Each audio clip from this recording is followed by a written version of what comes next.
Hello everybody, welcome back once again. Playing Dragon Age Origins.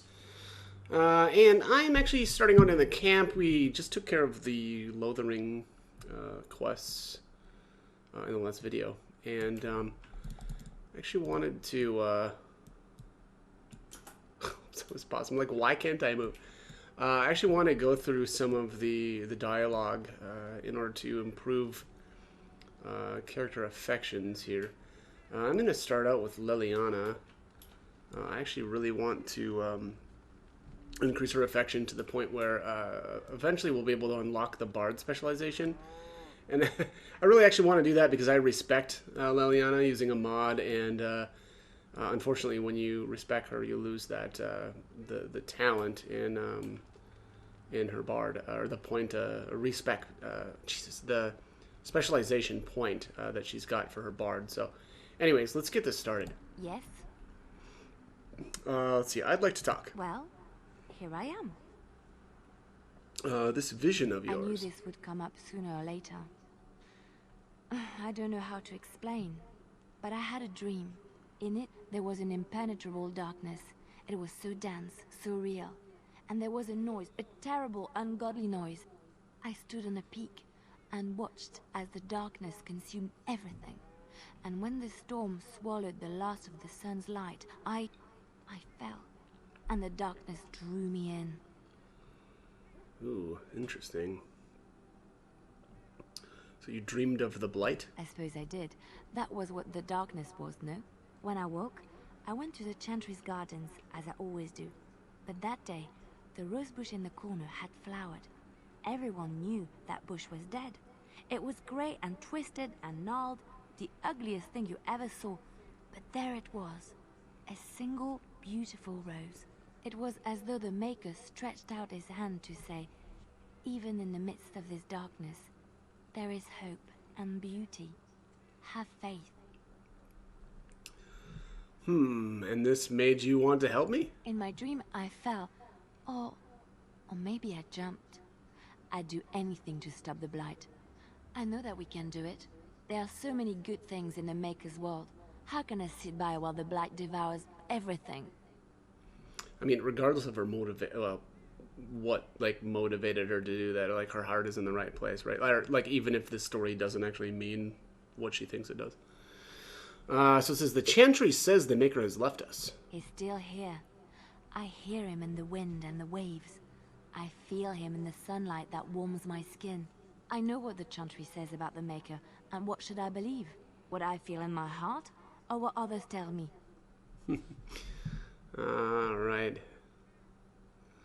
Believe what feels right to you, Leliana. Thank you. It's nice to find someone who agrees. I know what I know, and no one will ever make that untrue. Alright, so that was a nice little jump there, +4. Yes? I'd like to talk. Here I am. Let's see, what was life like in the Chantry Cloister? Quiet. It was a life suited for contemplation. In the cloister, away from the fuss and the flurry of the cities, I found peace. And in that stillness, I could hear the Maker. But it was not perfect. Some of my Chantry fellows were condescending. That is the nature of religious folk, I suppose. Condescending? How so?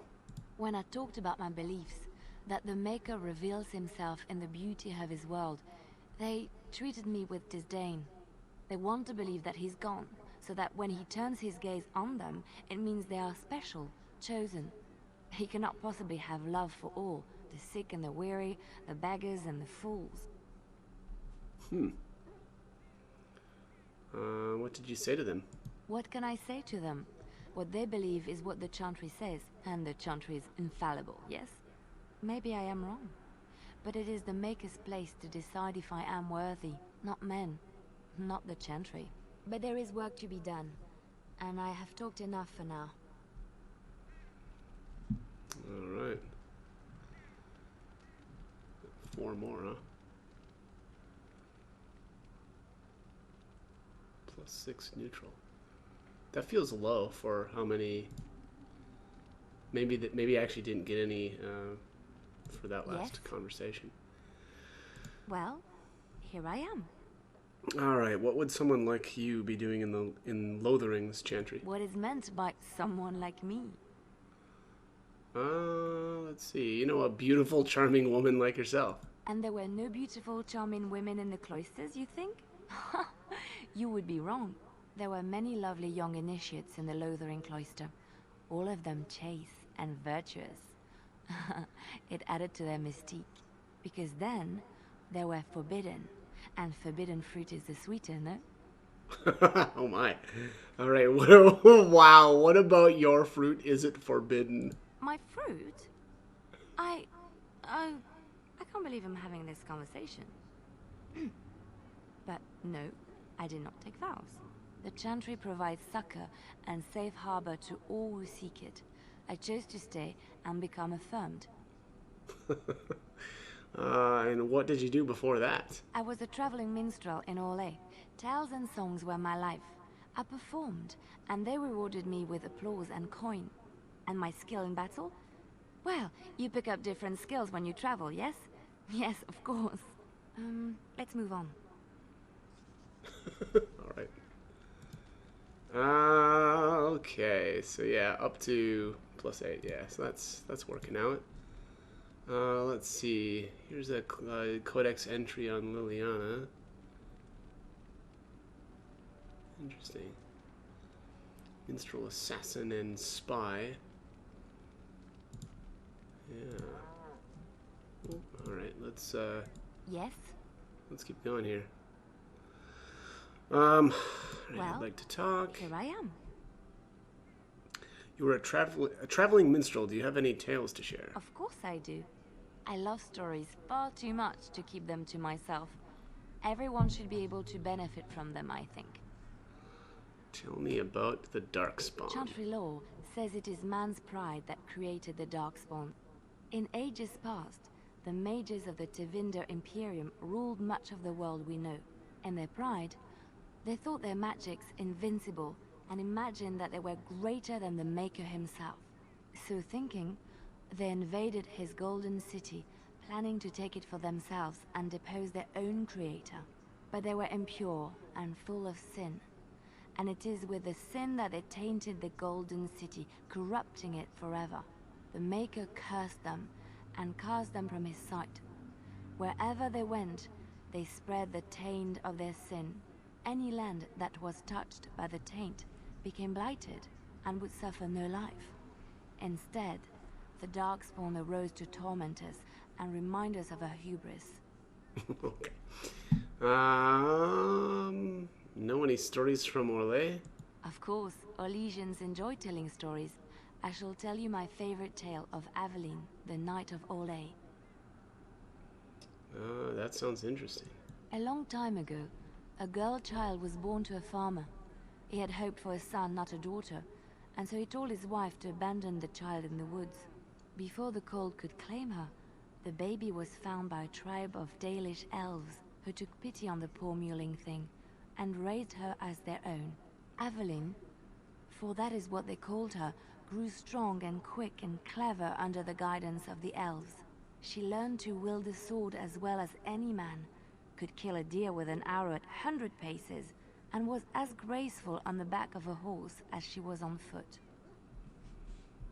Oh, continue, please. Aveline's Dalish guardians saw that she could easily best any Orlesian chevalier in battle, and wanted to show the cruel humans the child they had left to die. They bestowed upon her a fine horse and armor, and sent her to prove herself to her people in the Grand Tourney. Now in those days, no woman was allowed to take up arms, let alone compete in the Grand Tourney, but Aveline kept her helmet on and was not discovered. Did she win the tourney? Aveline won many events and gained the approval of the adoring crowd. Eventually, she came face to face with the knight Kaleva in the Grand Melee. Aveline had already bested him in the jousts, and Kaleva was determined not to lose a second time. Out of desperation to regain his honor, Kaleva tripped Aveline and tossed her to the ground, ripping off her helmet as he did so. Silence fell upon the arena as Aveline was revealed. Kaleva declared the previous competitions invalid. A woman had taken part, and this was not allowed. but the crowd cheered for Aveline. Kaleva was furious, for he had lost to a woman and was now being shamed. Blinded by his rage, he forced Aveline to her knees. "Know your place, woman," cried he, and slit her throat. Wow. I was hoping for a happy ending. The son of the king, Prince Freyan, was present. He recognized Aveline's skill and bravery and began to see the injustice done to the women in his land. When he was made king, he rewrote the laws of Orlais so that women could also become chevalier. He honored Aveline and knighted her after her death.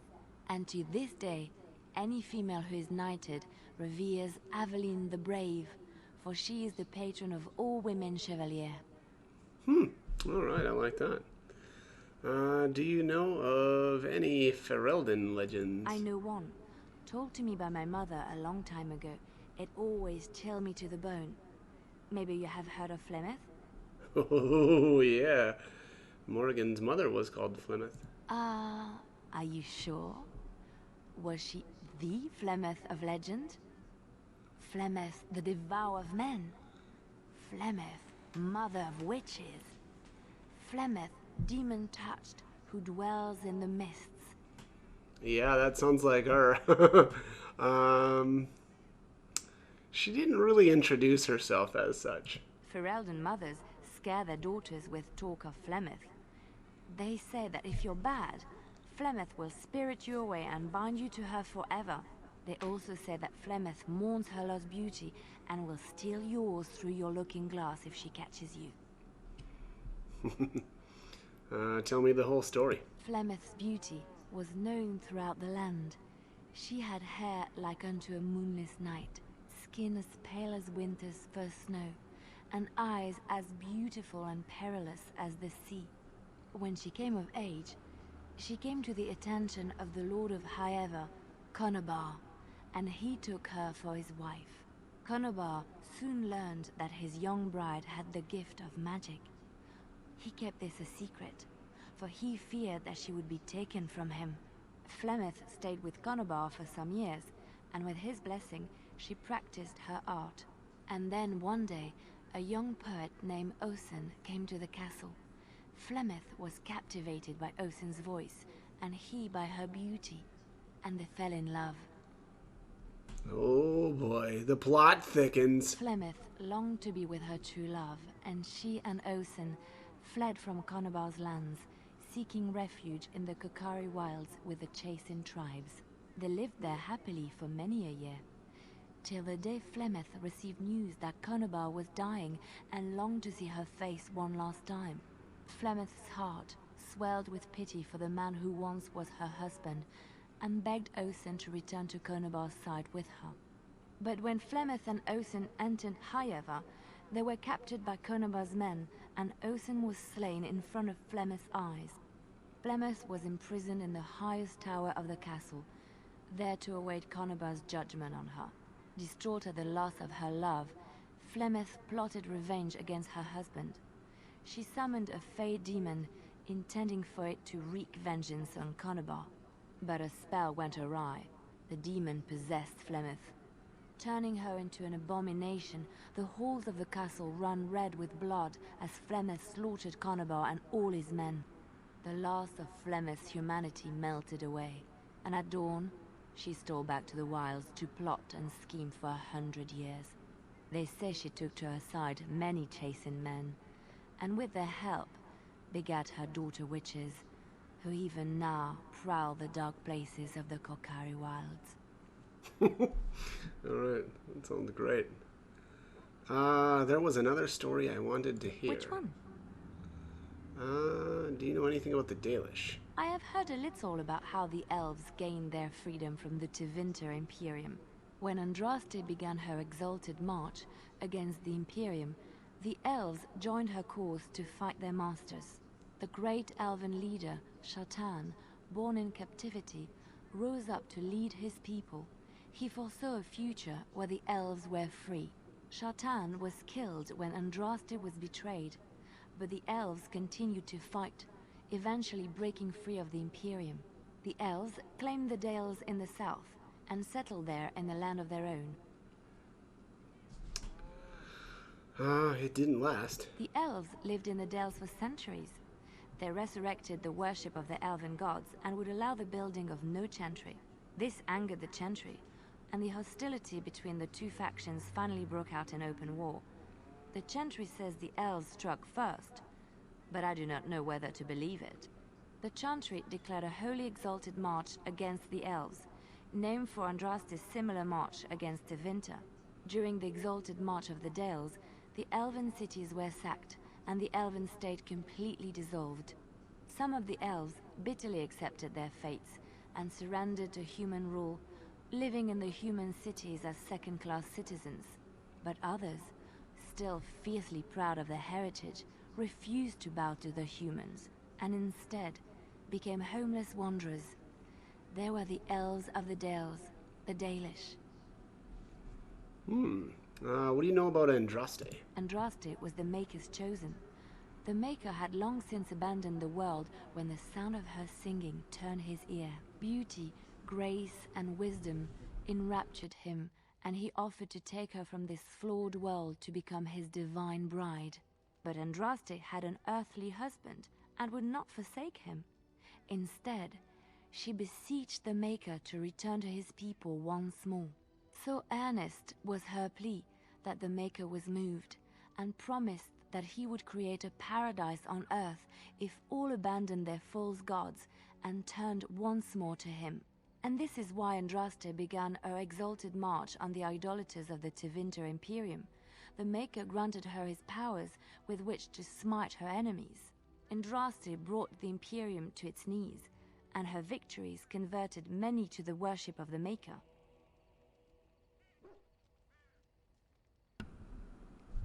How did Andraste die? Alas, it was the frailties of men that betrayed and killed Andraste.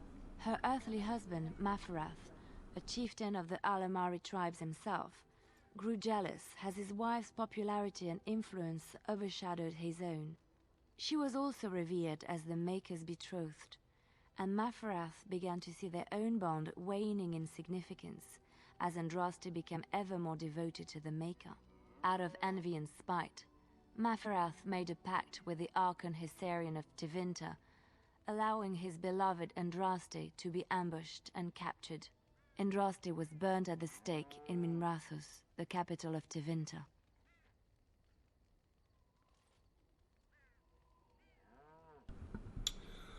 Let's see. Why did the Maker not save her with his power? I have thought on this too. Did he withdraw his sight from her at that moment? Where were all the powers he bestowed upon her? This question has come to me many times, and I have no answer. Perhaps there was no way for Andraste to return to the Maker but through her death. We will never know for sure.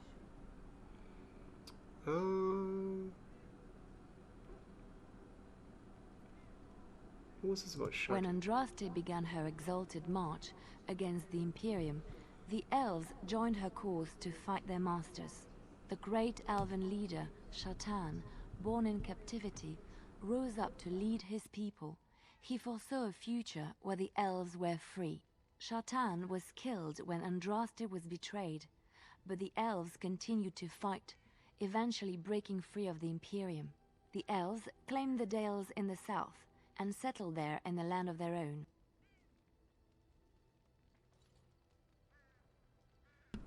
Oh, yeah. Alright, we already did this. So, let's discuss this If you another wish. time. And then let's just move on. Alright, so that was 5 more. Boy, okay. Yes? Well, here I am.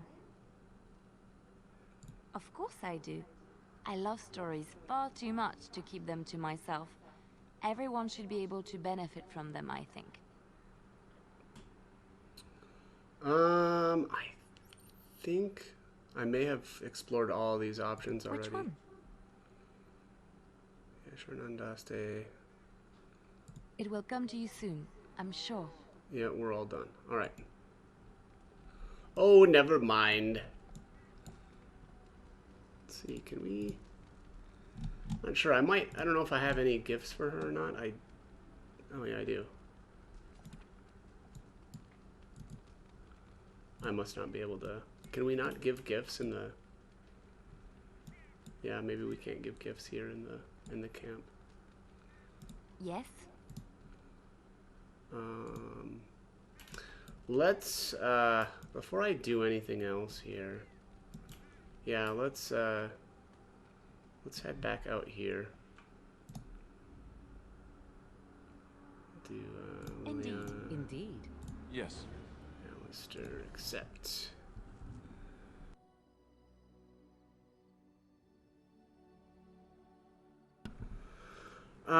Let's see. I'm gonna just go back to Lothering. We'll see maybe if this will, maybe this will trigger a... Nope, it didn't. Right, we just warped right here. All right, well, I'm gonna give these guys some gifts.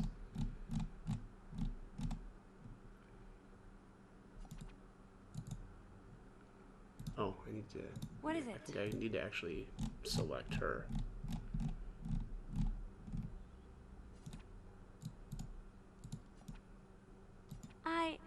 That's a wonderful thought. I don't know what to say. Hey, you're welcome. Here. I will give Alistair a gift here as well. Might as well just get rid of this stuff while we're here.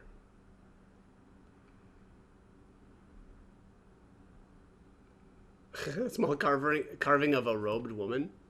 I could get used to this, you know. That is hilarious.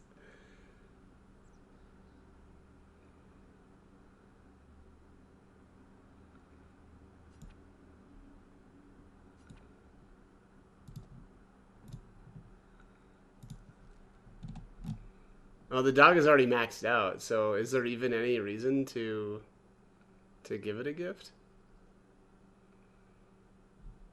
Yeah, probably not, huh? Let's give let's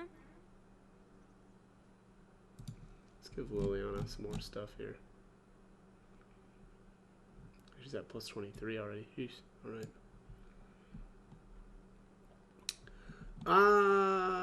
Silver bracelet. Oh, how dear of you. Thank And then you a so travel much. necklace. Why, thank you so much. Okay. Inspired minor cunning. I don't know what that means. Inspired by your leadership, this party member has gained a minor boost to cunning. Okay, cool. Wait, does that mean... Oh, no, it's just her. She gets the minor cunning. Right? Yeah. Okay. Huh, well that's cool. I don't remember that in the original game. All right, let's go back to the camp. That's basically all the gifts that I've got.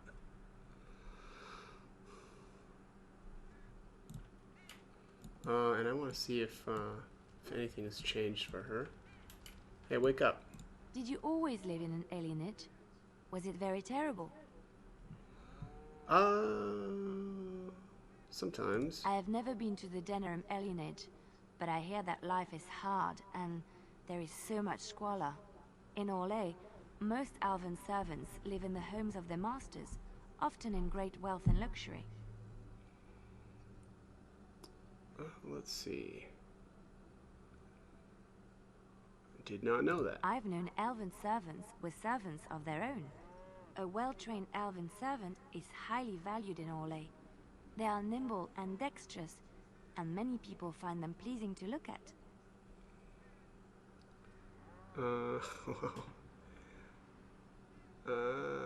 Like a prize-winning animal? No, I did not mean it that way. Oh, my words were clumsily chosen. I did not mean to offend.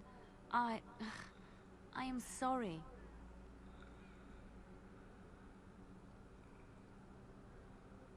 Apology accepted. Thank you. You have given me a lot to think about.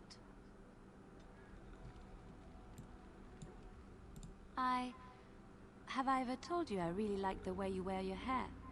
Oh my, here we go. Let's see. My hair, thank you. It's very nice, and it suits you. Simple. Not like the elaborate hairstyles we wore in Orlais. They involved flowers, ribbons, jewels. One year, feathers were all the rage, and Lady Elise decided she needed to outdo everyone else, and actually wore live songbirds in her voluminous hair. The chirping was quite charming for a while, but you must realize, terrified little birdies often have loose bowels. Oh, wow. Dear maker. Yes, you can imagine what she looked like by the end of the evening. But I was trying to say something nice to you, wasn't I? Oh, forgive me. My mind wanders so. It's just that I feel so comfortable talking to you. Like I could say anything and you wouldn't judge me. Let's see. Well, we are friends, aren't we? Yes, very much so. I haven't felt this close to anyone in a long time. I really enjoy your company. Let's see. You are a treasured friend. Thank you. I am honored that you feel that way. Something I Right. can help with? Yes? What's on your mind? Why did you decide to come to Ferelden? My mother was from Denerim, and I consider myself a Ferelden. Mother served an Orlesian noblewoman who lived here when Orlais ruled. When Orlais was defeated and the common folk began to resent the presence of any Orlesian, the lady returned to Orlais. She took my mother with her. I was born in Orlais and did not set foot in Ferelden till much later. Mother was always telling me stories of her homeland. I think she missed it. What happened to your mother? Mother died when I was very young. Lady Cecily let me stay with her. I had no one else. She was quite old then, and she had me study music and dance to entertain her. It is unfair that I have more memories of Cecily than my mother.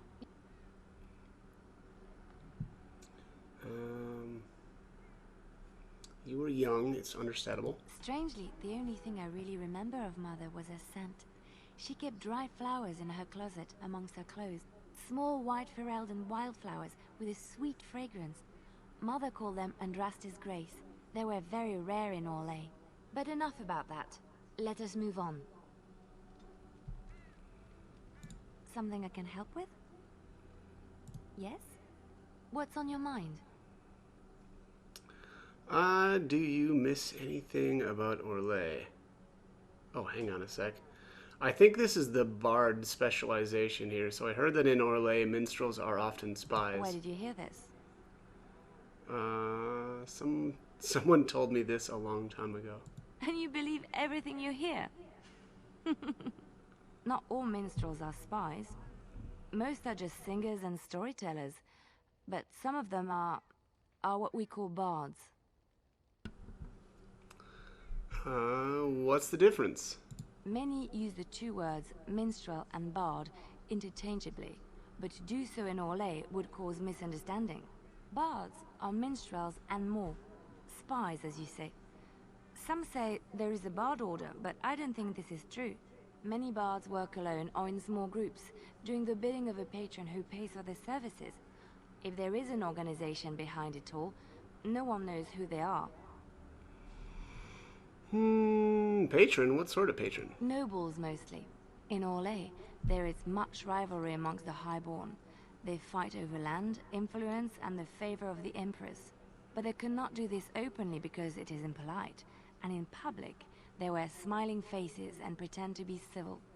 In secret, they plot and scheme to destroy each other. It is a game completely meaningless to anyone but its players. You were a bard, weren't you? I have revealed too much, it seems. But it doesn't matter what I used to be.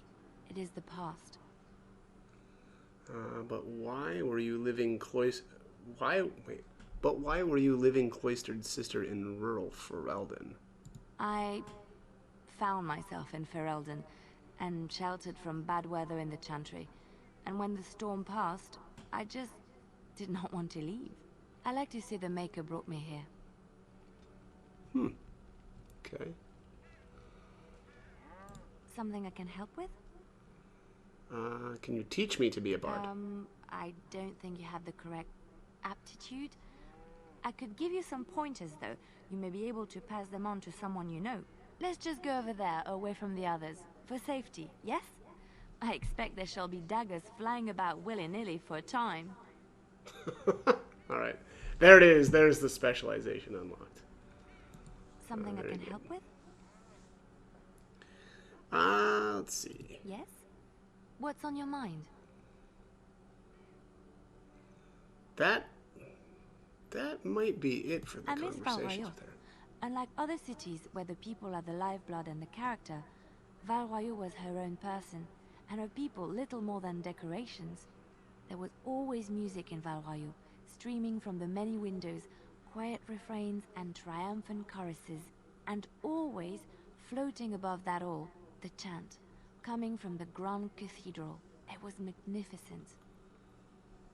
Sounds wonderful. Oh, it would take me a day or two to talk about the many splendors of Orlais, her golden fields, her lush meadows. Of course, there are good things and bad things about Orlais, like anywhere else. Sometimes I miss it dearly, and sometimes I'm glad I'm rid of it. And you will laugh at this, but I miss the fine things I had in Orlais. Ooh, what sort of things? Dresses, fine dresses and furs, and shoes, of course. One can't mingle with nobility with bad shoes, you see. Orlais is very fashionable, almost ridiculously so. But the shoes, living with those ridiculous trends was worth it for the shoes. Liliana is a shoe girl, apparently.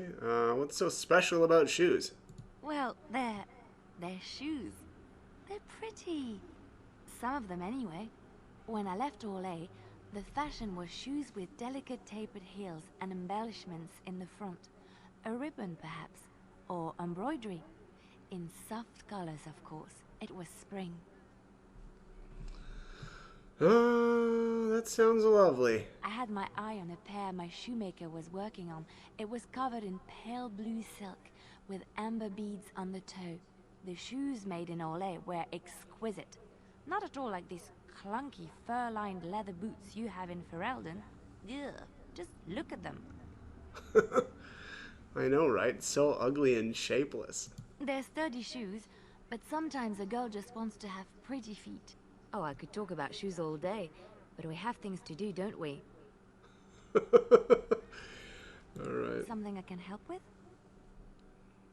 Yes? What's on your mind? That might Of be course it. I do. I love stories far too much to keep them to myself. Everyone should be able to benefit from them, I think. Which one? Yeah, that looks like that's It it. will come to you soon. For now, I'm anyway. sure. I'm assuming I'll need to get my affection up with Liliana in order to unlock any sort of more like conversation options.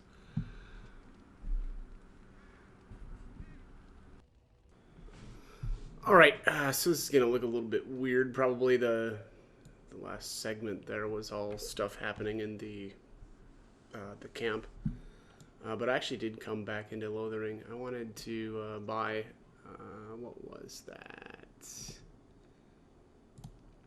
Let me see here. No, it wasn't the Wildstone Clasp. I think maybe I put it on Liliana. Let's just see here. Nope. Okay, maybe I stuck it on the main character. Is that it? Yeah.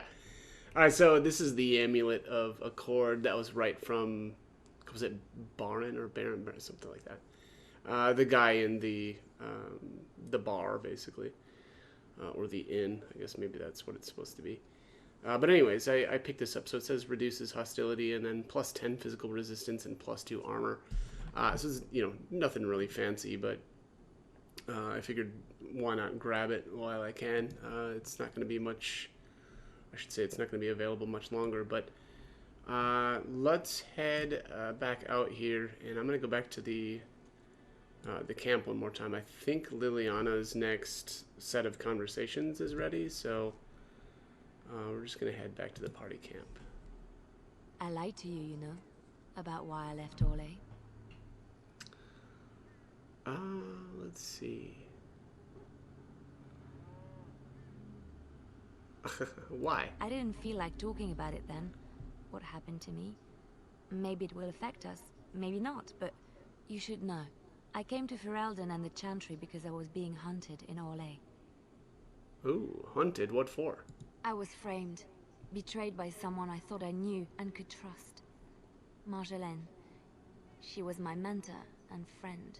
She taught me the bardic arts, how to enchant with words and song, to carry myself like a highborn lady, to blend in as a servant. The skills I learned, I used to serve her, my bard master, because I loved her, and because I enjoyed what I did. How did she betray you? You can say it was my fault. There was a man I was sent to kill. I was to bring Marjolaine everything he carried. I don't know who this man was. She gave me a name and a description, and I hunted him down. I found documents on his body, sealed documents. Oh boy. You opened them, didn't you? My curiosity got the better of me. Something told me that I needed to know what was in those letters.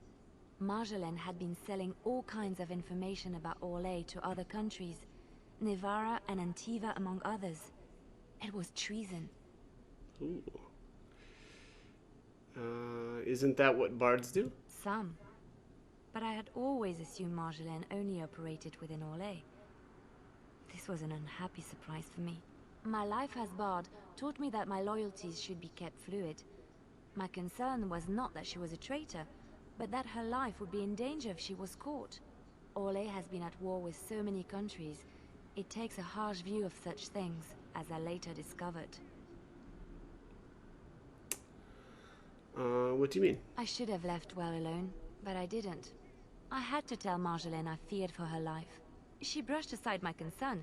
She admitted her guilt, but said it was in the past. That is why the documents had to be destroyed, she said. I believed her. I kept believing up till the moment they showed me the documents, altered by her hand, to make me look the traitor. Oh, wow. Who's they? The Orlesian guards. They captured me. Did terrible things to make me confess and reveal my conspirators. It was a traitor's punishment I endured. And at the end of it, all that awaited me was eternity in an unmarked grave. Oh boy, alright. So, how did you get out? The skills Marjolaine taught me were good for something at least.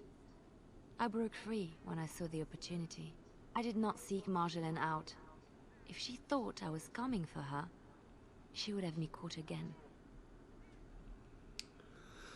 And so you came to Ferelden to Lothering. I was tempted to confront her. I was furious, betrayed.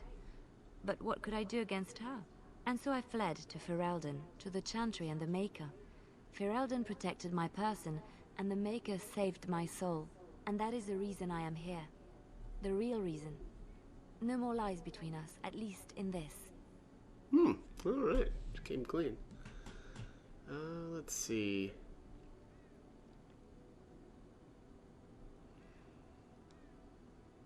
Thank you for trusting me with this. It feels good to have this off my chest. Thank you for listening and understanding. Alright, Liliana approves. That looked really funny. She just fell right under her back. Something I can help with? Let's see. I'd like to talk to you about something. What's on your mind? Alright. Yeah, actually, that looks like that's it for now. Alright, let's save, and then I'll start with Alistair here. What do you need? Do you want to talk about Duncan? You don't have to do that. I know you didn't know him as long as I did. I just thought you might need to talk. I should have handled it better. Duncan warned me right from the beginning that this could happen. Any of us could die in battle. I shouldn't have lost it, not when so much is riding on us, not with the Blight and everything. I'm sorry. No harm done, Alistair. I'd like to have a proper funeral for him. Maybe once this is all done, if we're still alive.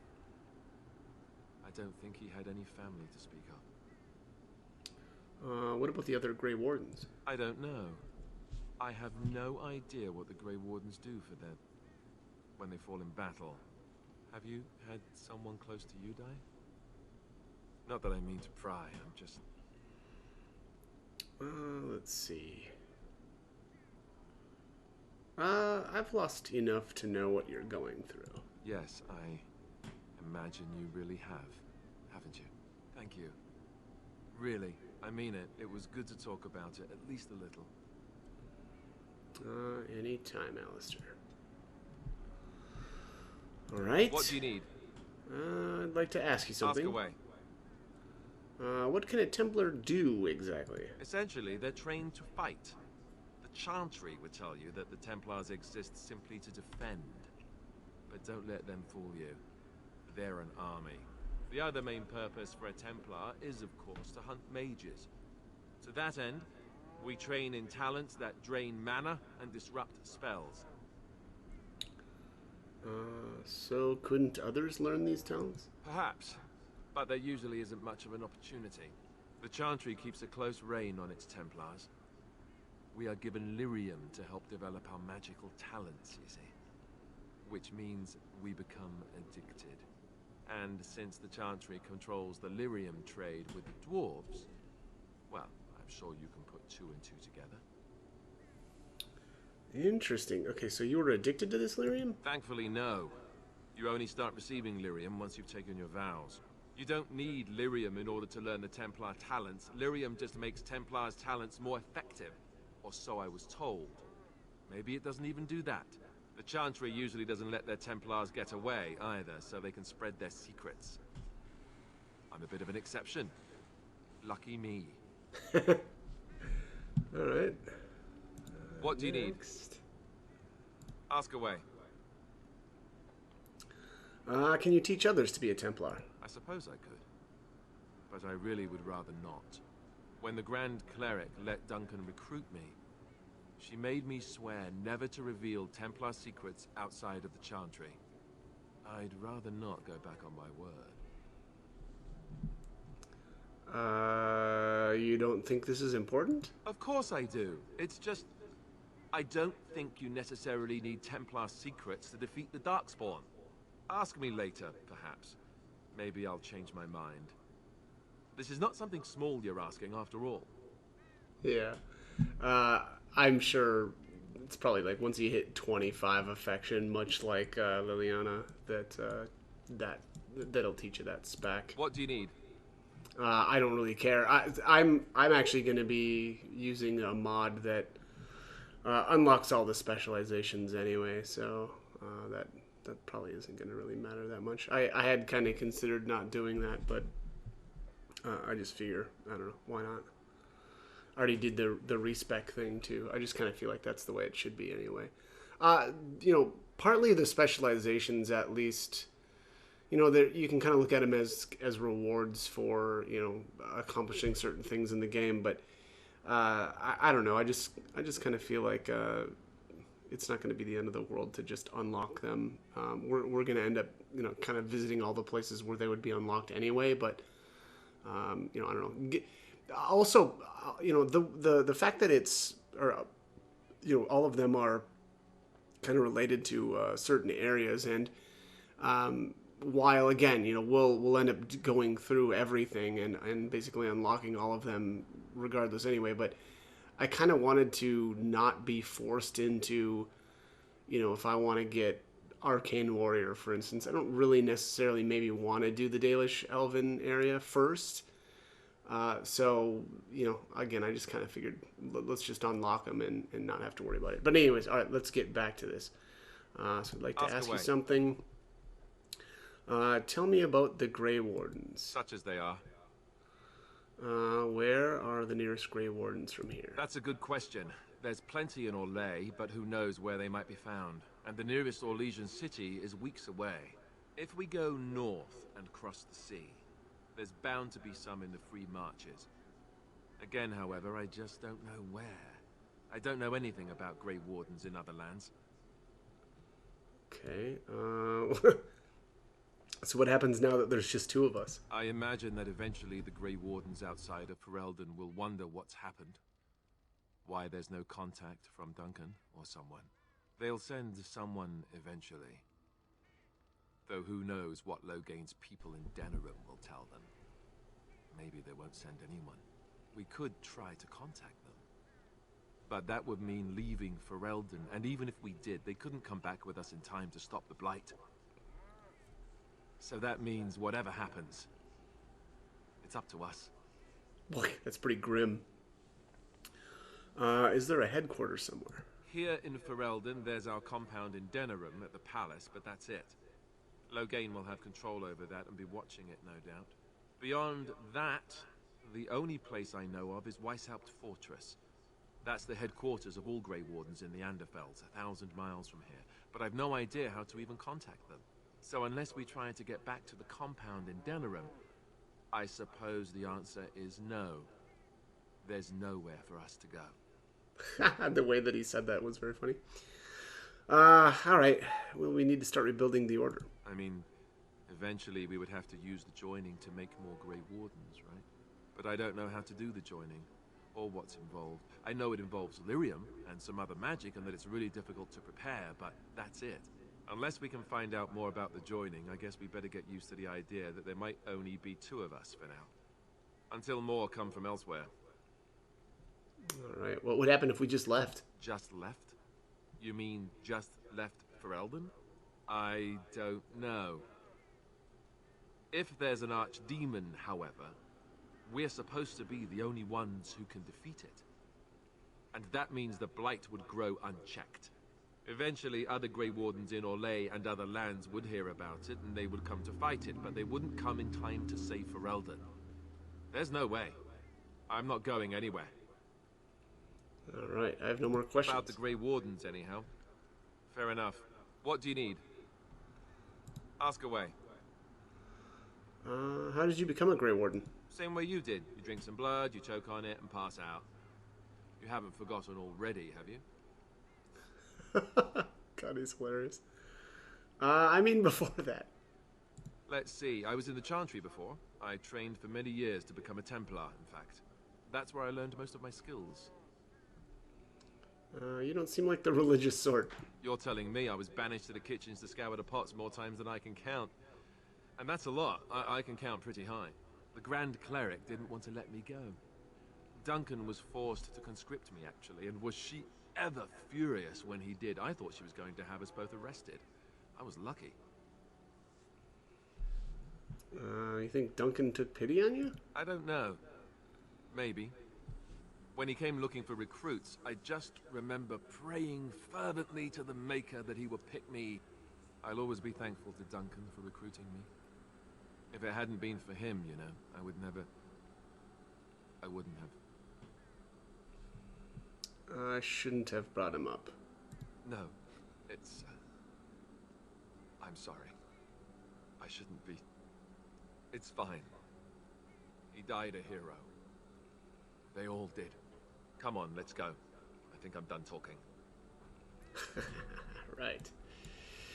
What do you need? Well, I'm not done talking. Ask away. All right. So you said this Arl Aemon raised you. Did I say that? I meant that dogs raised me. Giant slobbering dogs from the Anderfells. A whole pack of them, in fact. That's not what I remember you telling Flemeth. Well, if you're going to go and pay attention to the facts, then fine. Let's see, how do I explain this? I'm a bastard. And before you make any smart comments, I mean the fatherless kind. My mother was a serving girl in Redcliffe Castle who died when I was very young. Arl Aemon wasn't my father, but he took me in anyhow and put a roof over my head. He was good to me, and he didn't have to be. I respect the man, and I don't blame him anymore for sending me off to the Chantry once I was old enough. Why did he send you off to the Chantry? Arl Aemon eventually married a young woman from Orlais, which caused all sorts of problems between him and the king because it was so soon after the war. But he loved her.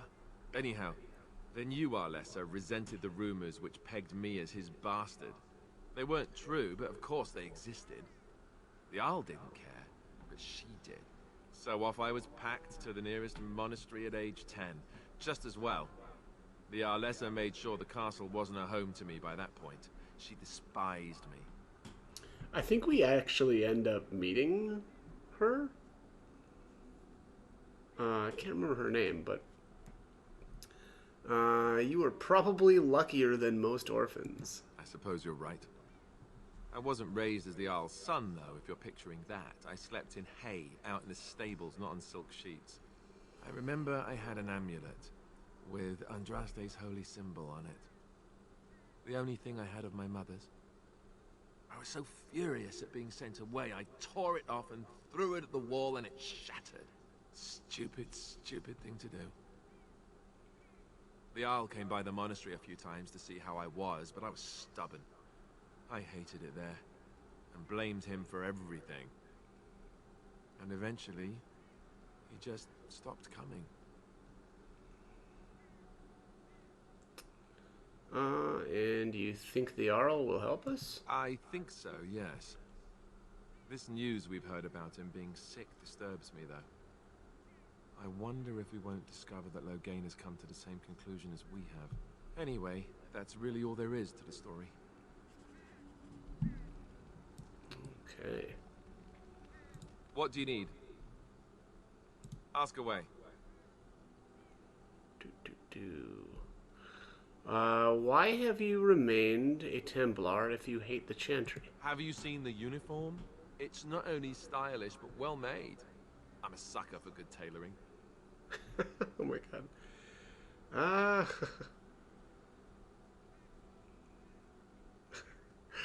I thought Templars wore heavy plate mostly. That's just in public. In private, we have these yellow and purple tunics, right? Much more comfortable, and you don't break the beds when you jump on them during a pillow fight. Wow. Okay. So you had lots of pillow fights, I take it? On confession day, we could go all night. Being a Templar isn't all about chasing men in skirts and hiding behind priests, you know. You don't really want to know about my being a Templar, do you? It's really quite boring. I do really want to know, yes. Poke, poke, poke. Tell me everything about your life, Alistair. All right, if you insist. It's not like we have anything better to do, right? The truth of the matter is that I did hate going to the monastery. The initiates from poor families thought I put on airs, while the noble ones called me a bastard and ignored me. I felt like Al Eamon had cast me off, unwanted, and I was determined to be bitter. But I took some solace in the training itself, I guess. I was actually quite good at it. Enjoyed hunting mages, did you? No, I never got that far. I mostly learned about discipline, and training my mind to use the abilities that Templars have. It was difficult, but rewarding. I never really felt at home anywhere, though, until I joined the Grey Wardens. And Duncan felt my Templar abilities might be useful for when we encountered Darkspawn magic, so I kept it up. What about you? Do you have anywhere you consider home? Let's see.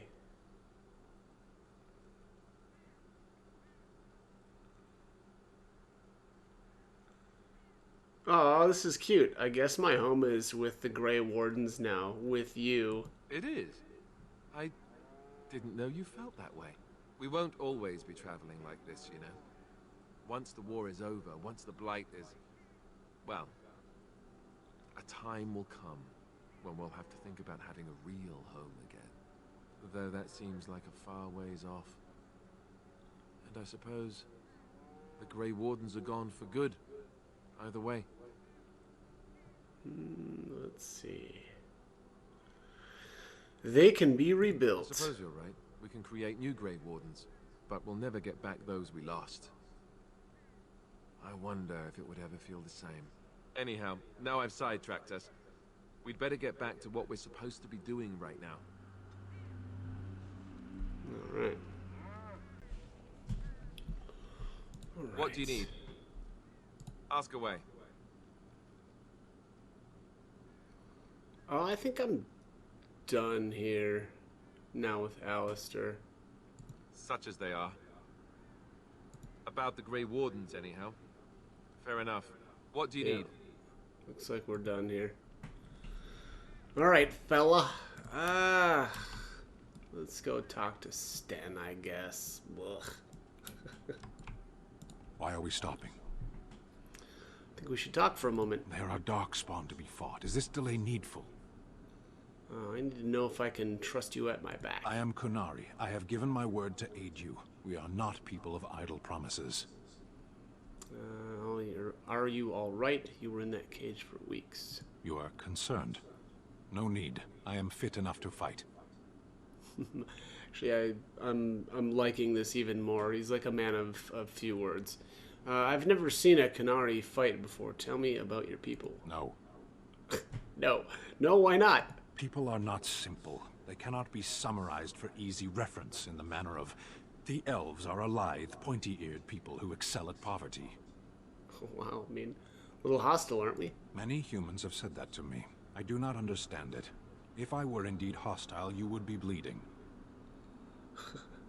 So this is you being calm and helpful. Couldn't you tell? You said you were in an army. Have you ever fought in a war? I have always fought in war, elf. What do you mean by that? My people have been at war since the moment we set foot in the Northern Islands. So the Kunari don't come from the islands? We do now. Where did you come from before? Somewhere else. Jesus. Can you be more specific? No. I was born in Saharon. Of the land we came from, I know nothing, not even its name. I do not see how this matters. Saharon and Parvolan are distant. Ferelden and the Darkspawn are immediate.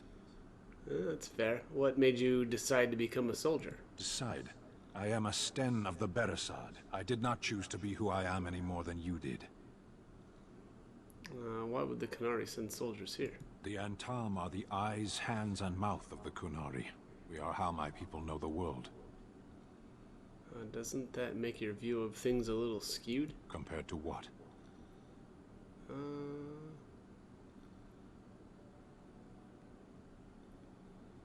Let's see.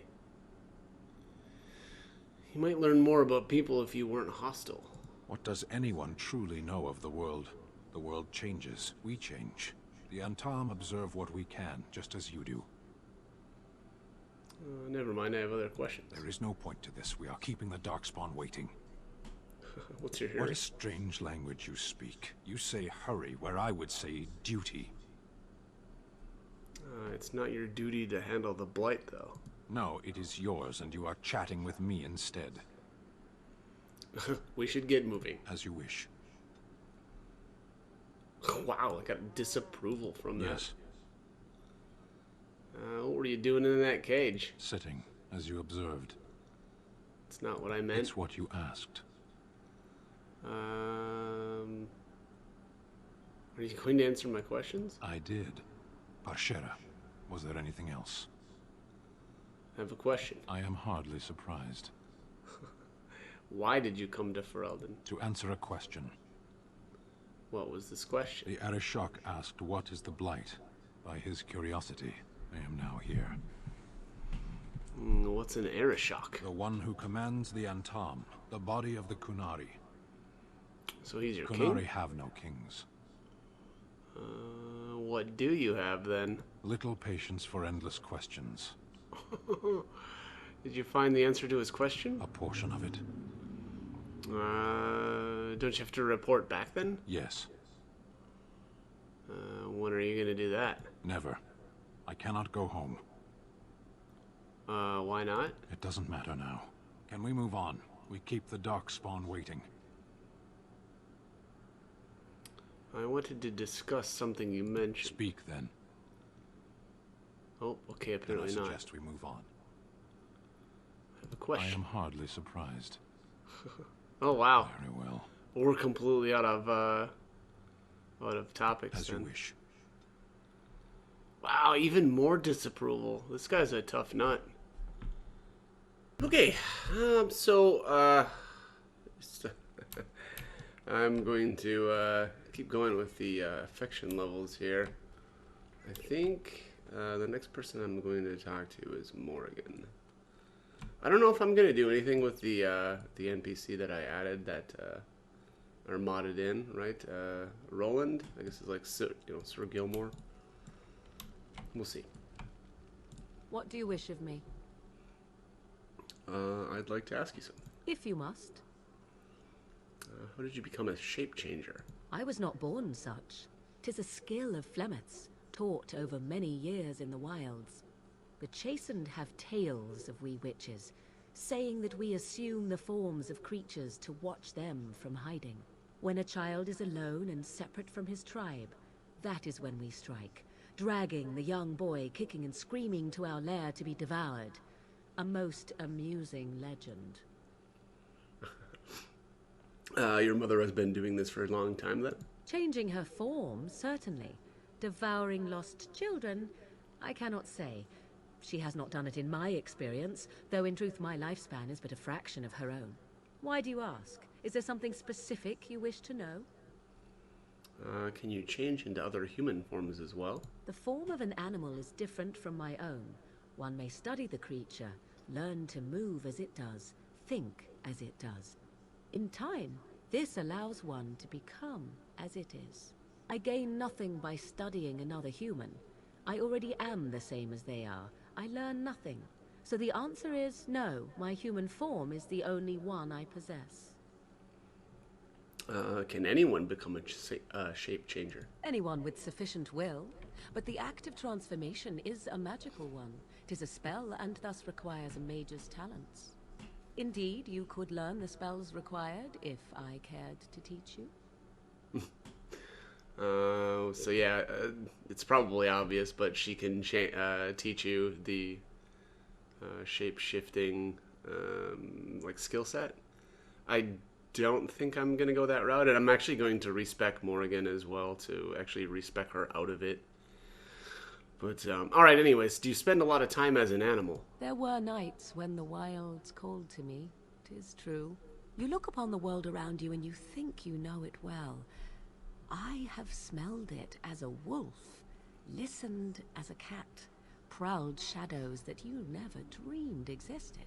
But my life is as a human. I am under no illusions to the contrary.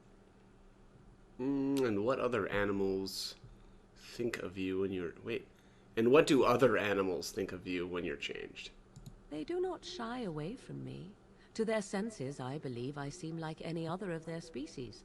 As to what they think, I truly cannot say. Just as I am still human, no matter my form, they are still animals. Thus they cannot speak, even were I to ask. I've never heard of magic like that before. No? 'Tis not unheard of in the remote corners of the world. There are traditions of magic outside of the Circle of Magi, despite what those mages would have you believe. Some of these traditions are old, indeed, passed down as carefully guarded lore from one generation to the next. The zealots of the Chantry would uproot all such practitioners if they could. But as luck have it, some still exist. My mother is such a one.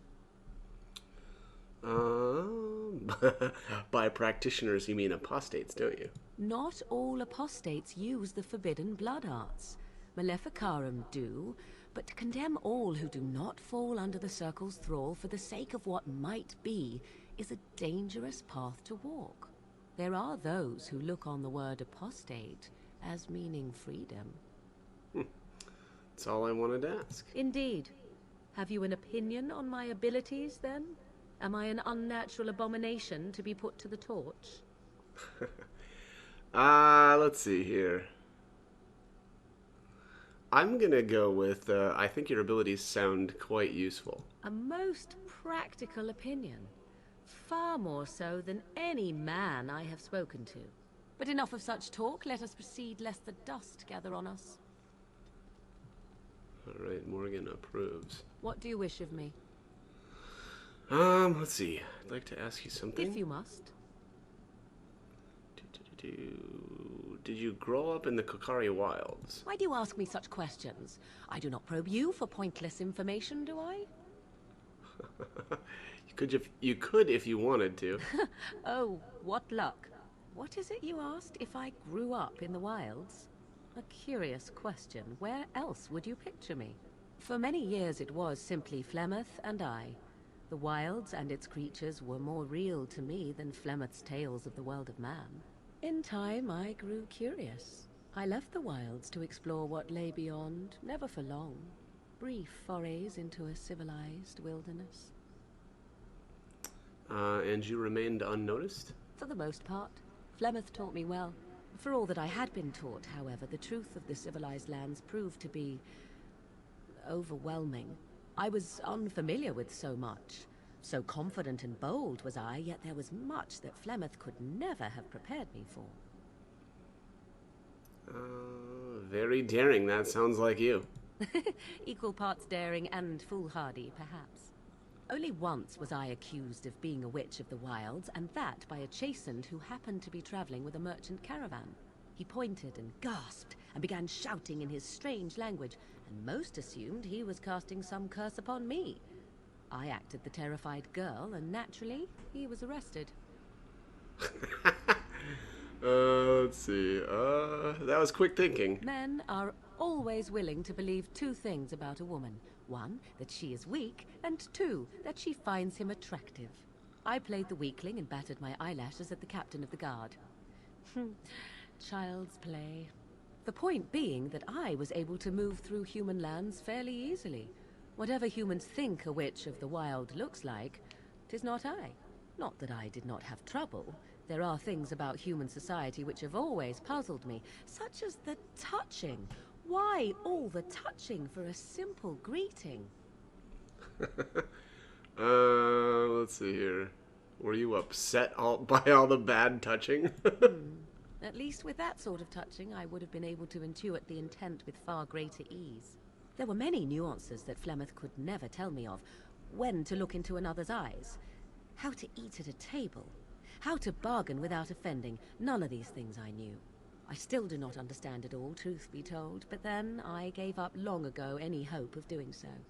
When I returned to the wilds last, I swore to Flemeth that I had no intention of leaving again. And yet here you are.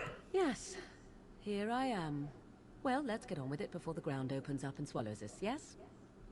Anyway, wow, she really liked that conversation. What do you wish of me? Let's go with, I'd If like you to ask you must. something again. Have you ever been hunted by the Chantry? My mother has been hunted from time to time, yes, by Templar fools like Alistair, which should tell you how successful they generally were. Flemeth made a bit of a game of it, in fact. The Templars would come again, and she would look at me and smile and say that the fun was to begin once more. Oh boy, this sounds not great. Let's see. Fun? You found it fun? I found the game fun. I was too young to understand the truth behind what was happening. Flemeth would warn them once. 'Twas a warning they inevitably failed to heed. And then the true game began. Often Flemeth would use me as bait. A little girl to scream and run and lure the Templars deeper into the wilds and to their doom. Wow, Flemeth used you as bait? 'Twas a game, and I a young girl. If I didn't get to play, I would have been very upset. Thankfully, the wilds is a vast place. Once they found us, Flemeth would simply move us elsewhere, and we would be lost within the forest once again. I did not understand the danger we faced until I was much older. I had never heard of apostates or maleficarum. Let's see.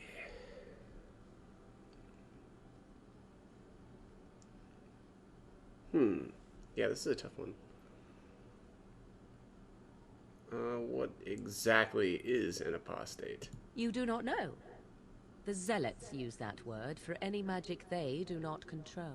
The Chantry sees any mages not leashed to the Circle of Magi as apostates. And apostates could become maleficarum, evil mages that resort to blood magic and become demon-enslaved abominations. It may even be true. Still, those of us who prefer freedom see no reason to submit.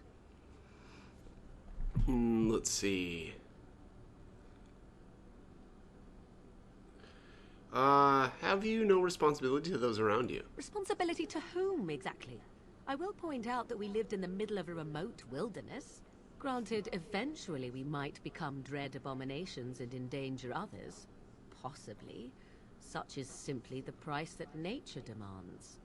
Enough of this talk. Let us return to the task at hand. Oh, she didn't like that at all. All right. I actually just reloaded a different my save before these conversations started. Actually, that's one of the things I should have pointed out too. Probably a good idea whenever you do it, or when you're doing conversations like this, to actually save beforehand, because there's different outcomes if you decide to explore the conversation a little bit more. But I'm gonna redo the line of questioning regarding the Chantry. I think it is. Yeah. Have you ever been hunted by the Chantry? My mother has been hunted from time to time, yes, by Templar fools like Alistair, which should tell you how successful they generally were. Flemeth made a bit of a game of it, in fact. The Templars would come again, and she would look at me and smile and say that the fun was to begin once more. Fun? You found it fun? I found the game fun. I was too young to understand the truth behind what was happening. Flemeth would warn them once. 'Twas a warning they inevitably failed to heed. And then the true game began. Often Flemeth would use me as bait. A little girl to scream and run and lure the Templars deeper into the wilds and to their doom. Jesus. Flemeth used you as bait? 'Twas a game, and I a young girl. If I didn't get to play, I would have been very upset. Thankfully, the wilds is a vast place. Once they found us, Flemeth would simply move us elsewhere, and we would be lost within the forest once again. I did not understand the danger we faced until I was much older. I had never heard of apostates or Maleficarum. Alright, so I think this is where I'm gonna change the conversation option here. So the last time I did this, I did the what exactly is an apostate, and that didn't seem like it led down a good route. I'm just gonna say they got what they deserved. Perhaps they did. Still, I do not begrudge them doing what they believe is necessary. The Chantry sees any mages not leashed to the Circle of Magi as apostates, and apostates could become Maleficarum, evil mages that resort to blood magic and become demon-enslaved abominations. It may even be true. Still, those of us who prefer freedom see no reason to submit. So I like what she says there. She doesn't begrudge the Templars for basically doing what they think is right. Now, they may be wrong, but still, I think at least Morgan understands the reasons why they do what they do. But anyways, I'm going to say I agree completely. An interesting answer for a mage. Enough of this talk. Let us return to the task at hand. All right, so this time I got +4 approval. And actually got Morgan's inspired. Was it like magic inspired or something like that? I'll have to take a look once we're actually out of the area, or yeah, once we're out in the real world, to actually see what that ended up doing. Anyway, let's try to. What are you doing? You looking for animal tracks there? I await your command. Let's see. I'd like to ask you something. So, full of questions, are you? Is Flemeth really what she seems to be? Well, that depends, does it not? What does she seem to be? An old woman.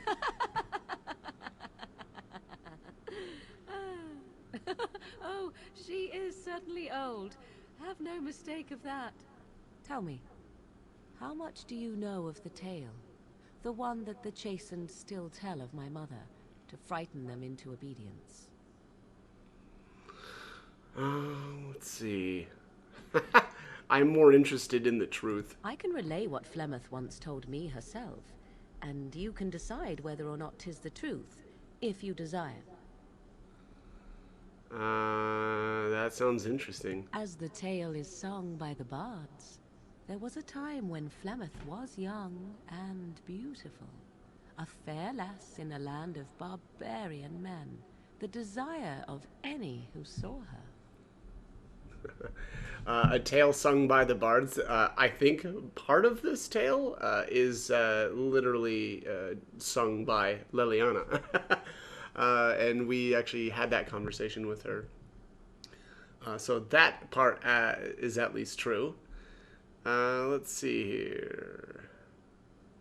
Just how long ago is this? Many centuries before this land was even named Ferelden. The tales say that Flemeth fell in love with Osen the Bard and fled the castle of her husband, the Dreadlord Conobar, and that he swore vengeance for her infidelity. In truth, my mother claims that 'twas Osen who was her husband, and Conobar the jealous lord who looked on from afar. Lord Conobar approached young Osen and offered him wealth and power in exchange for his lovely wife, and Osen agreed. Oh, so that's a bit of a twist on the story that Liliana told. He sold his wife to another man? The life of a bard is a poor one, and love fades in the wake of hunger. 'Twas Flemeth who suggested the arrangement. All would have been well had Lord Conobar kept his end of the bargain. But he was a foul man who bargained with coin he did not possess. Osen was led off to a field and slain, left for dead. Flemeth spoke to the spirits and learned of the deed, and swore revenge. Man, I like the constant twists in this story. So, basically, she's the way she's telling it, she makes it sound like Osen was the one that, it was his idea. Nope, turns out it was Flemeth's idea. And then, of course, Osen led off to the field and killed. All right, so, oh boy. So she truly loved Osen, then. That was not the point. Conobar had no honor, so she would not have him. Flemeth begged the spirits to aid her, and 'twas they who slew Conobar. The demon the legend tells of came later. Lord Conobar's allies chased Flemeth, you see. Chased her to the wilds, and there she hid. There she found the demon, and he made her strong. The legends all speak of the great hero Cormac, he who defeated Flemeth and her great army when she invaded the lowlands centuries later. All lies. Which? She never invaded, or he never defeated her? The truth of the matter is that there was never an invasion. As Flemeth tells it, the Chastened never raised an army under her banner, and she never fought with any warrior named Cormac. Cormac led a brutal civil war against his own people, and later claimed it was to vanquish evil that had taken root amongst the lords. Thus, he was hailed a hero. Flemeth was only attached to the legend much later. Perhaps 'twas due to the great war with the Chastened that eventually came, but Mother claims not to know how it began. Oh boy. Do you believe her version? I do not believe everything that Flemeth claims. Oft it seems her bitterness has colored her memories. But on the whole, yes, I believe this tale, if not all. Alright, so how is it that Flemeth has survived for so long? The demon within her has transformed her into something else. An abomination, perhaps some would say. I know not. I only know my mother is clever, and she is part of the wilds as it is part of her. But she is no immortal. She bleeds. A blade in her heart would kill her like any other, were it lucky enough to find her. The legend tells of Flemeth having... Wait, the legend tells of Flemeth having many daughters? You ask if I have sisters. I have asked of this myself. The stories tell of many witches of the wilds after all, not just the one. And these tales existed long before I did. Flemeth refuses to speak of other daughters, if they existed. So, should I believe I am her first? I doubt that too. Why would she refuse to speak of them? The Chastened tell of a falling out between Flemeth and her daughters. They say that one day she hunted them all through the wilds and ate their hearts. It may be true. I have never seen another witch or heard of one. Perhaps one day Flemeth will eat my heart as well. Aren't abominations usually insane horrors? How often is this usually? Always? If not always, then when is it not true? There are more things in this world and the next than you or I could ever hope to understand. What Flemeth became is a mystery. I suspect, even to her. An interesting story. Thank you. Flemeth tells it with far more embellishment than I, but you are welcome. Dare I ask of your own mother? Few are abominations of legend, 'tis true, but I find myself curious nevertheless. Let's see. My mother died a long time ago. Ah, then you have my sympathies for what it is worth. Which is very little, I am certain. It matters not. Let us move on. Wow, well that was quick. All right, so +5 affection. Actually, it really seems like it's easy to gain affection with Morrigan. I guess Liliana was okay as well, but boy, Sten, that's an entirely different beast. I await your command.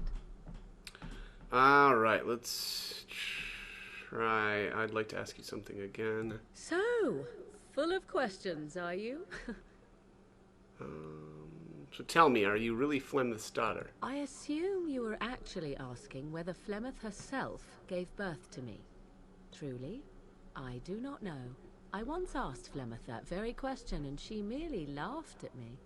'Tis not inconceivable that she could capture a chastened man, or perhaps change to a more attractive form to attract him willingly. I find it more difficult to imagine her with child. Wow, these are some really interesting options here. Let's go. Can an abomination even reproduce? Yeah, let's go with this one. Who knows for certain? Flemeth is unique in her fashion, providing that the tales of her legend are as she claims. And she claims little. I do know the tales of Flemeth having many daughters, even though I have never met another. And Flemeth has always treated me as her blood.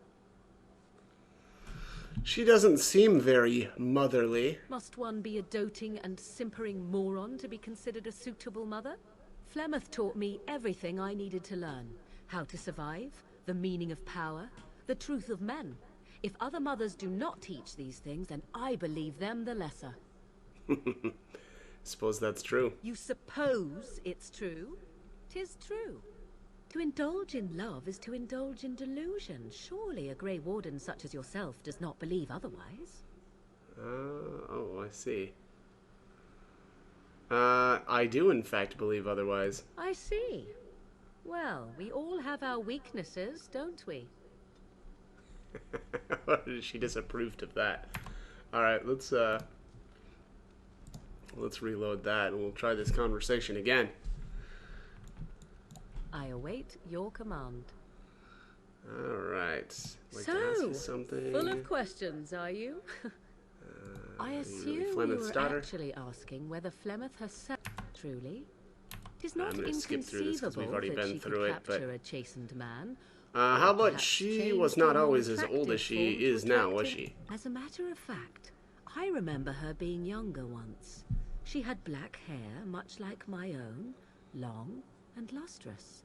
But how could that be if she is centuries old? Has she become wizened only recently? Or are the tales of her legend only that, and nothing more? I do know the tales of Flemeth having many daughters, even though I have never met another. And Flemeth has always treated me as her blood. Okay, let's see here. Cozy family of abominations and apostates. Sounds lovely. Let's say, does that mean you love her? What an odd thing to say. Why must love enter into the equation? Flemeth taught me everything I needed to learn. How to survive, the meaning of power, the truth of men. If other mothers do not teach these things, then I believe them the lesser.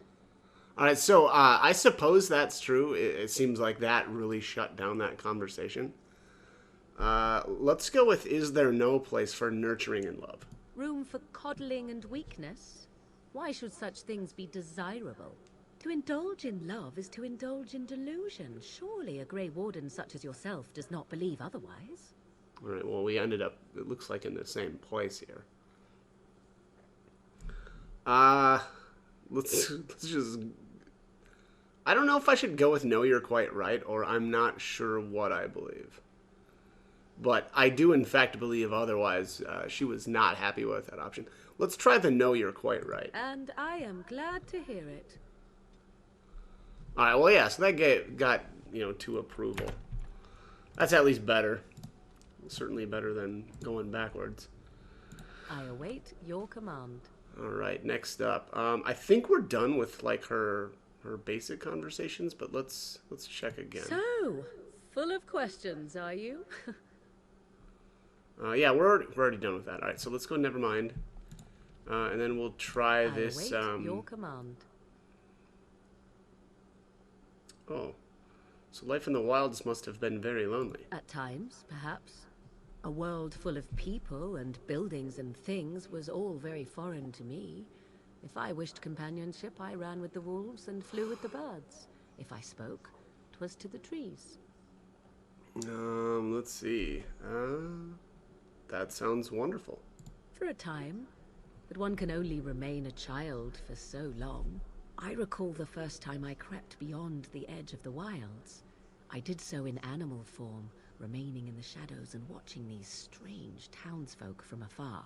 I happened upon a noblewoman by her carriage, adorned in sparkling garments the likes of which I had never before seen. I was dazzled.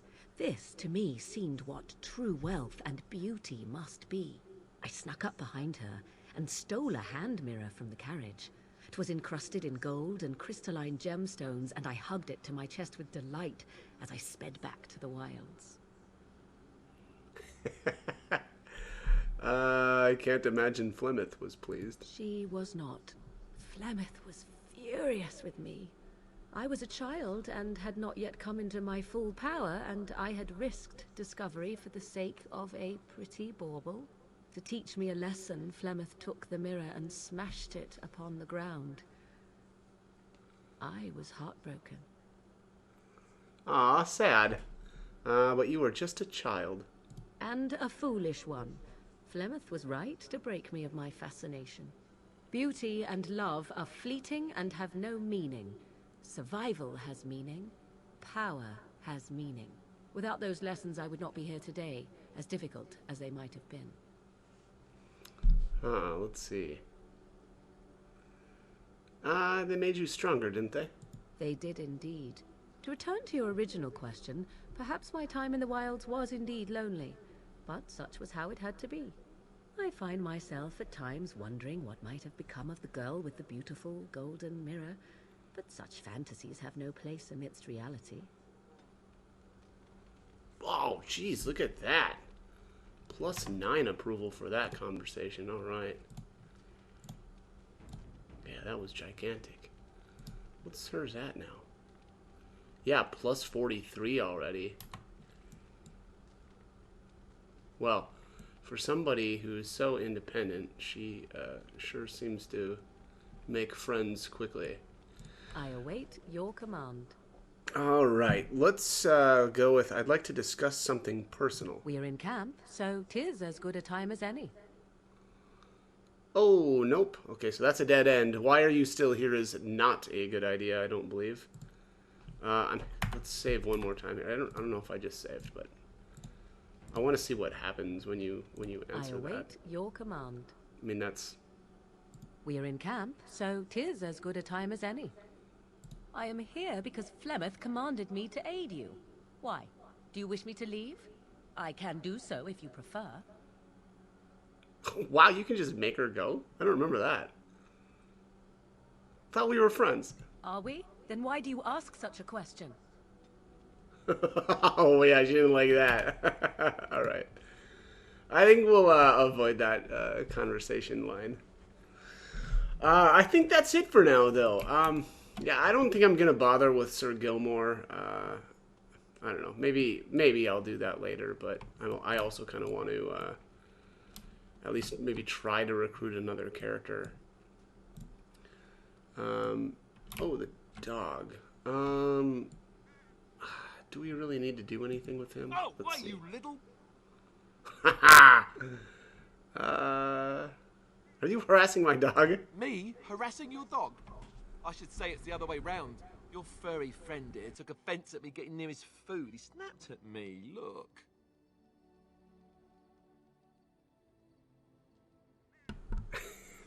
There's a lot of good in. Good boy. Teach that silly Alistair a lesson. Sometimes I forget that he's a war dog. That'll teach me.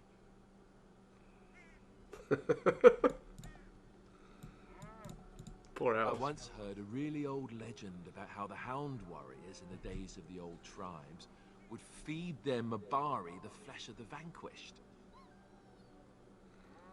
Well, that's what I heard anyway. It would sometimes be human flesh. Oh, like you can tell the difference. For all you know, maybe you've already been fed something. Someone.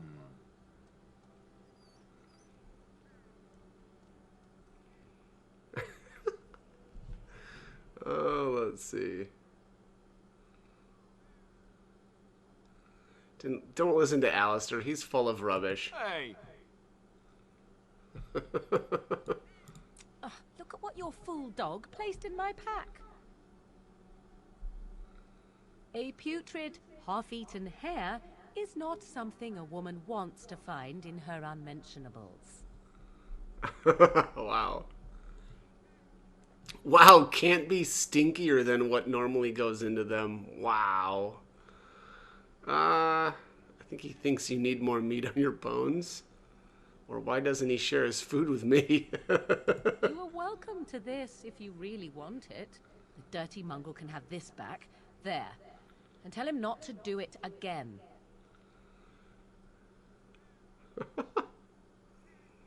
It was a gift. You can't throw it away like that. I just did. I don't want it, you worthless fur bag.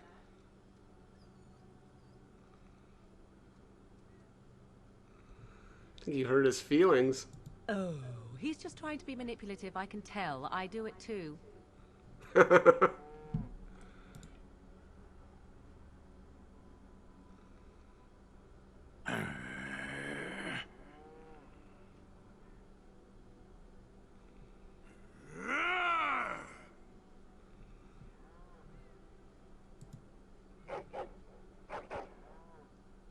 You are a true warrior and worthy of respect.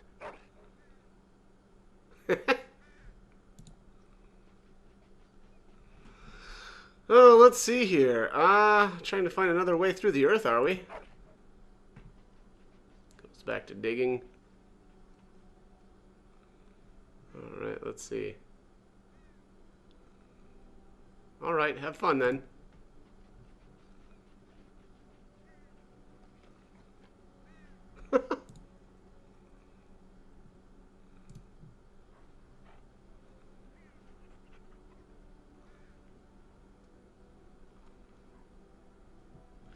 Alright, that looks like that's it for the interactions with the dog. I think I'm going to try to go get... what is his name? Is it Zevran? I think it's Zevran. Okay, let's see here.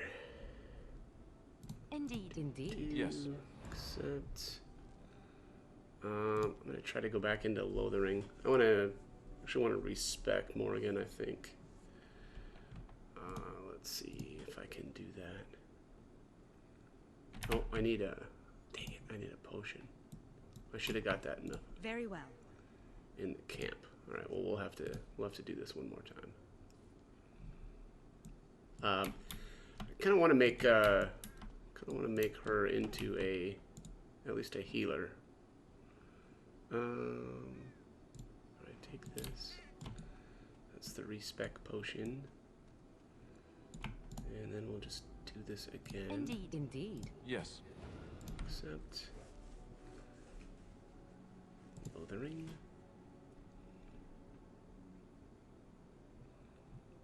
That looks so bizarre. What was going on there? Alright, so let's save here really quickly. And then I'll use this respec potion.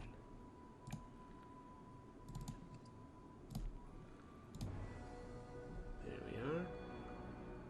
Let's level up. Gonna go all magic, baby. Next. Alright, so for points, let's do 2 into herbalism, because that's kind of what she, or how she was set up already. And then I'm going to go 1 combat training and 1 combat tactics. And then for spells, let's do rock armor.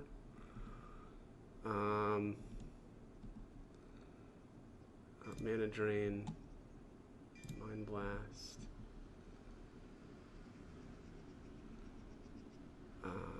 Drain life. I don't think I'm gonna mess with this divine tree that I modded in. Maybe, I don't know, we'll see. Alright, heal. Boost to mana or stamina regen.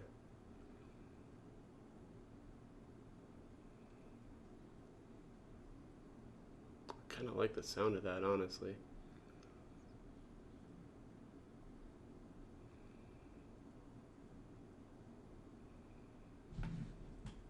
Yeah, mass rejuvenation sounds really good too. What's the cooldown on this? 5 seconds? Wow, yeah, so you can really pump out the heals with this. Wow. Well, I should have given somebody this a long time ago, because I've been running around without a healer the whole time. And it's been rough, I'm not gonna lie. So really should have done that, but I'm gonna go with this full the full paralyze line with her.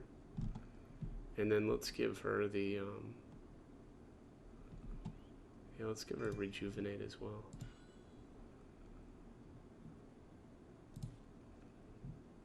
Oh, can she not? She can. Yeah, all right. So I can specialize with her as well. I don't really know what I'm gonna do with her though. Maybe spirit healer. That probably makes sense, because I'm gonna be making her, you know, mostly a healer. I've been tempted to do arcane warrior though with her as well. Just for the armor though. I don't know if I'm gonna end up doing that. I'm gonna hold off on this. We'll do that in a bit, but I'm gonna change her specialization. So drain life. This one still makes sense, right? If her health is below 50%, she can use drain life. Let's do ally health below 75%, and then heal. And then let's do ally mana or stamina below 50%. Actually, let's do below 75. And then rejuvenation. There it is, rejuvenate. Let's do enemy. Actually, I'm not going to do clustered. I'm just going to do attacking party member.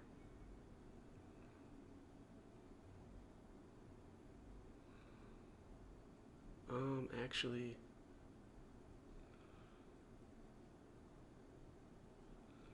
nearest visible class, nearest visible cluster. I don't, maybe there's a better way to do this, but I really want to do like an enemy.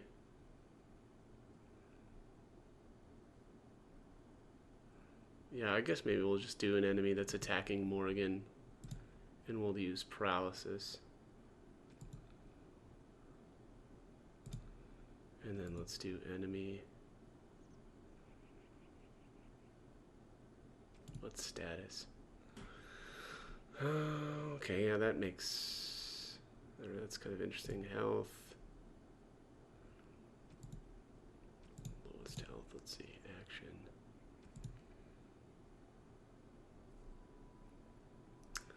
Oh, let's do the enemies clustered with at least 2 allies. And then we'll do Mind Blast. And I'll just, if I ever decide to do mass paralysis with her as well, I'll just, I'll manually do it. Yeah, this looks okay.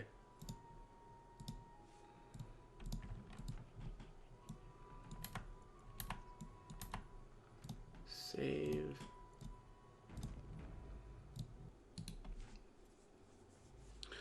Right, let's roll out. So I'm going to trigger a scripted battle here. This is related to Leliana's affection levels. And so once you've got to 25 affection, you can have the conversation with her about her mentor. So if you've done that, this battle should be available. There is no glory in bloodshed. It is begun. Oh,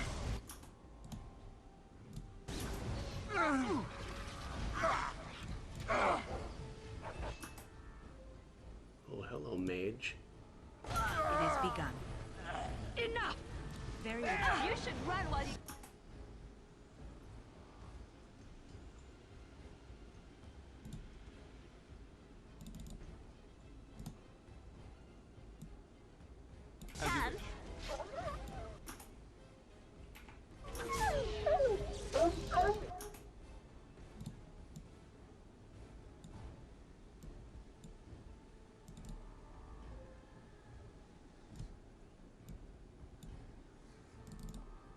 Off I go.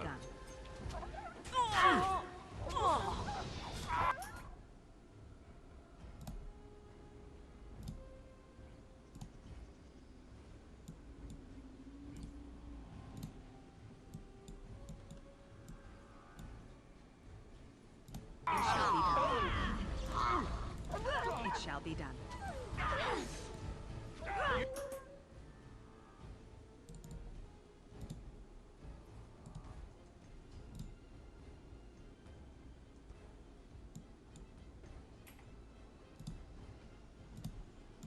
I am ready.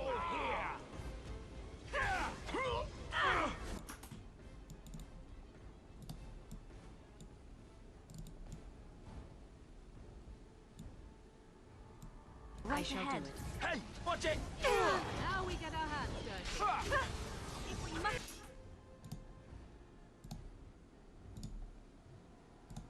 Let us do it quickly. All right.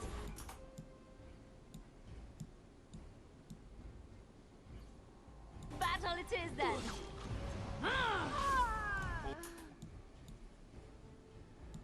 Right.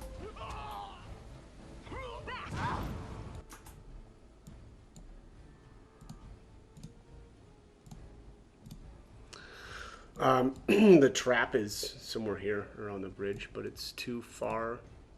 There's some bug where it's placed too far below the path, and so there's no way to disarm it correctly, which is really stupid.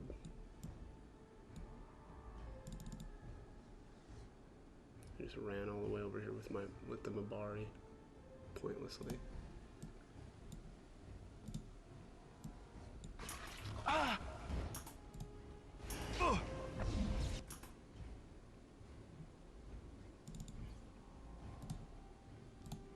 Away with...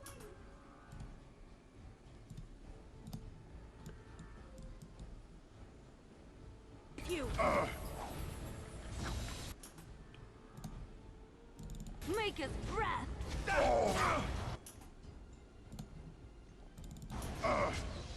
Enough.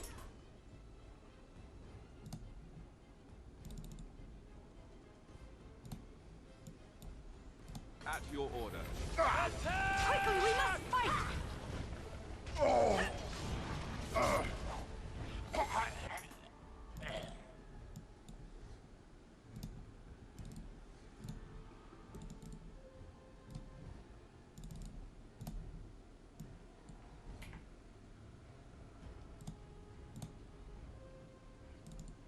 I am armed. Violence is a solution. Sometimes. There is no glory in...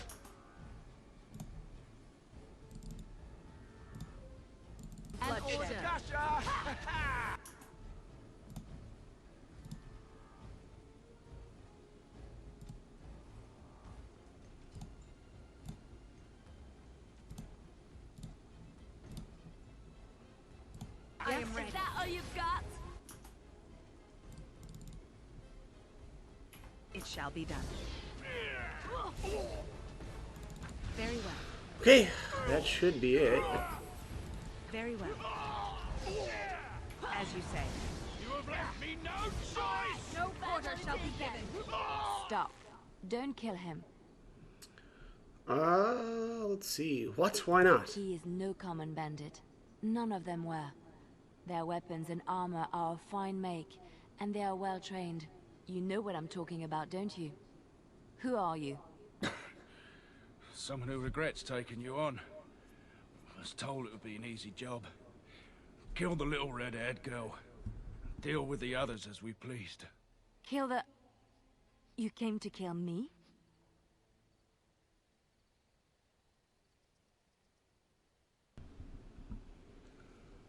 Let's see.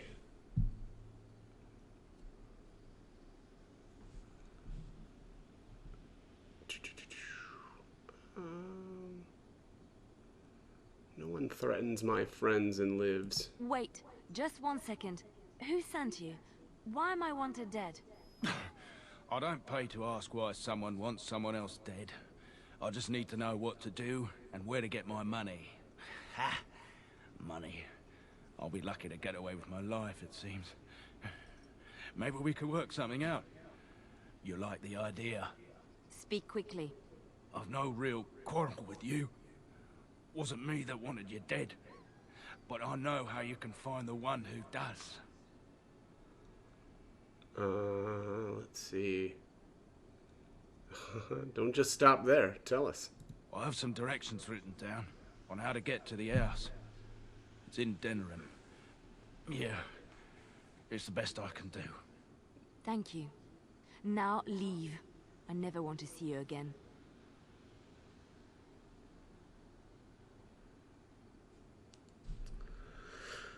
Let's see. I think we should just kill him, just to be safe. But she said I could. Sorry, time to die.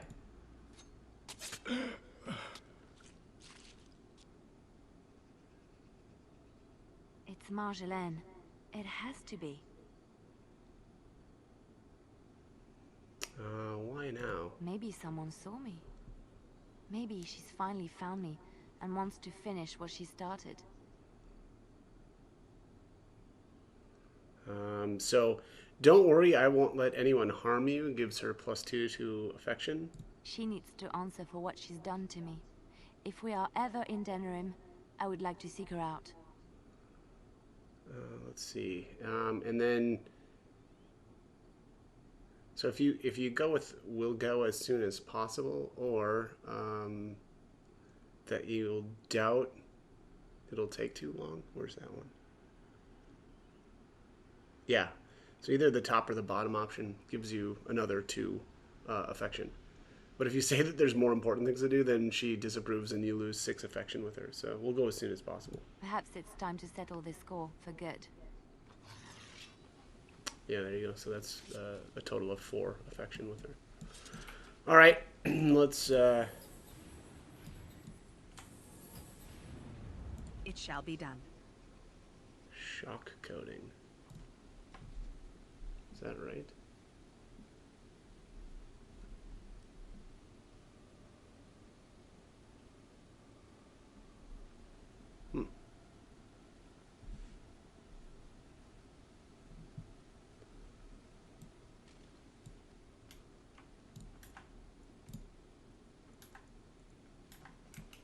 Well, I thought that this guy was supposed to drop more more interesting items, but he didn't actually drop that. Yeah, he's supposed to have a Kunari sword and an Antivian longbow. It doesn't look like those. It doesn't look like those items are that great, so I don't think I'm gonna worry about it. But not to mention that this battle took more attempts than I care to admit. Why can't I loot this mage? There it is. It's Very well. really finicky about how to loot here.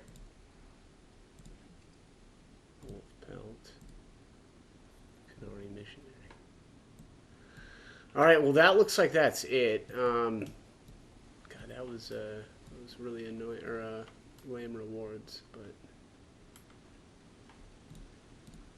oh well. Let's save too.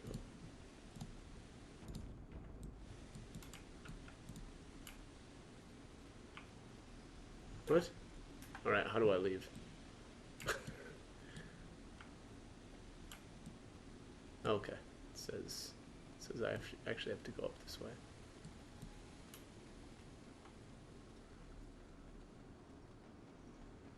Weird. Okay.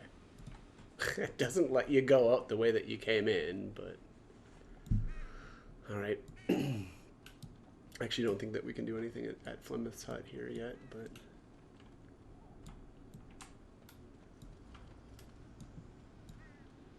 yeah. Oh, here's another raven with a respec potion. Let's see if I can grab another one. Yep. Give me that. All right. Actually, here let's save one more time here, and then I'm going to actually try to trigger some more random encounters. So we'll just probably travel between Flemeth's Hut and Lothering.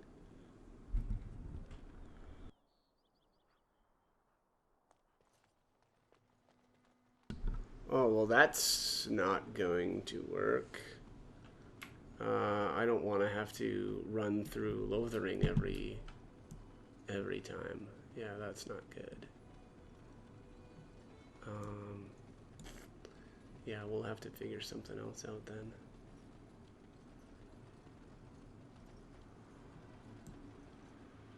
Actually, I guess while I'm here, I'm Let gonna... me ask you this then, Morrigan. What if there really was a maker? Then I would wonder why he has abandoned his creation. It seems terribly irresponsible of him. He left us because we were determined to make our own way, even if we hurt ourselves. And he could not bear to watch. But how do you know? You cannot ask him this. Perhaps he has gone to a new creation elsewhere and abandoned this as a dismal failure best forgotten. I do not need to know, because I have faith. I believe in him, and feel his hope and his love. Faith. How quickly those who have no answers invoke that word. How can someone who practices magic have so little capacity to believe in that which he cannot see? Magic is real. I can touch it and command it, and I need no faith for it to fill me up inside.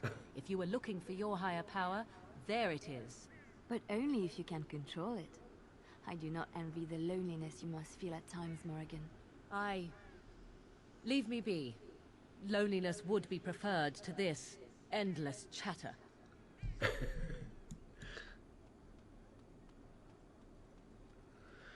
All right.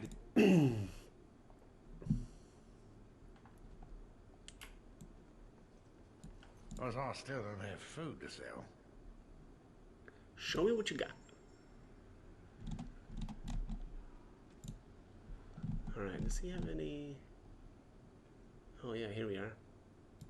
I'm gonna buy the lyrium potion recipe. Actually, let's buy all this stuff. Lesser intricate recipe. Incense of awareness. Shrapnel traps. Alright, that should be good. Should I buy some... Oops. Let's buy all his elf roots. Buy some lyrium dust as well. And I think I actually bought a bunch of flasks, but let's buy a couple more. Just in case. I did just use a few potions for that last battle. And I'd rather not run out. What's to be done? What can we do? Just keep your head down. Okay, let's we'll run back through town here, get to the exit, and then I actually just might have to go to a different spot. Because like I said, I don't really want to have to run through town every single time. I try to trigger a random encounter out there. So maybe I'm sure. I'll just go to one of the other areas. We might have to watch a cutscene, but yeah, I think it makes sense. We shouldn't have to witness our carnage every time we want to trigger a battle. All right, so we'll go to Flameth's hut. This should hopefully trigger one. Oh, loading. Yep.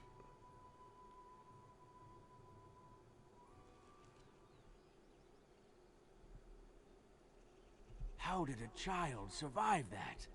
The crater is still smoking. It's a boy. 5 fingers, 5 toes. That's all that matters to me. The Maker has answered our prayers. Let's go home, Marta, and raise the Tyke as our own. Here's a Superman reference. I don't remember that. That's funny. Marta instead of Martha. Meteor metal ore. Alright. That is hilarious. Marta. Good. Bravo. Good show. Good show. Alright. Let's get out of here.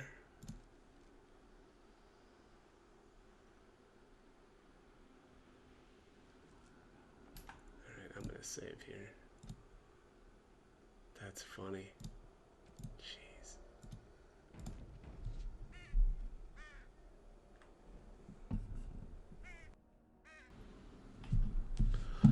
Alright, let's try to trigger another random encounter.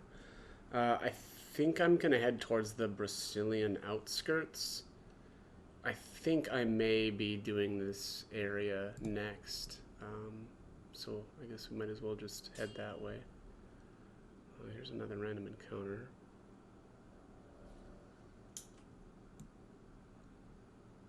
Okay.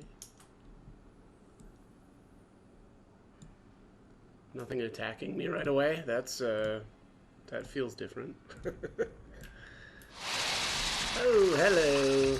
Is your time to die? Oh, yes, indeed. Lots of spiders.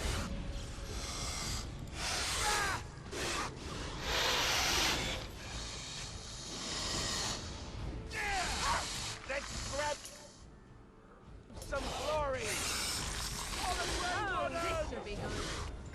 Is that all you've got? You will learn to fear me. As you say, I shall do it. Defend yourself.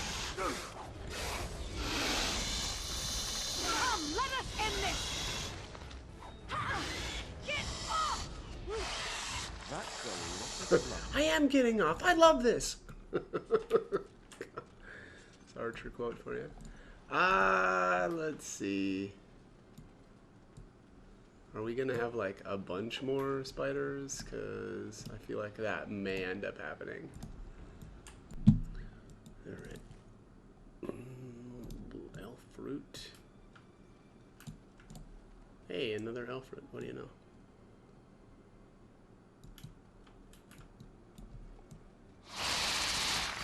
It is begun.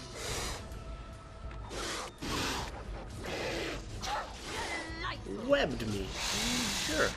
How dare you? Let's end this. It shall be done.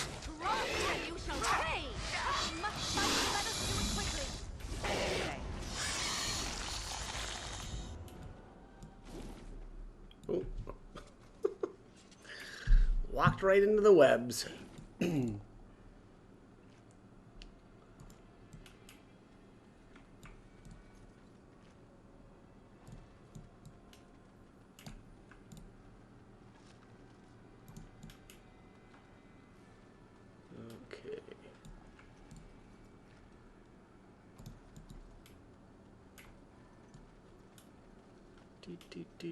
Do.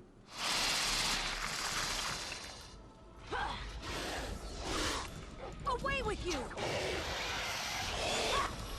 Be careful. Right then. Watch out. Now we get our hands dirty.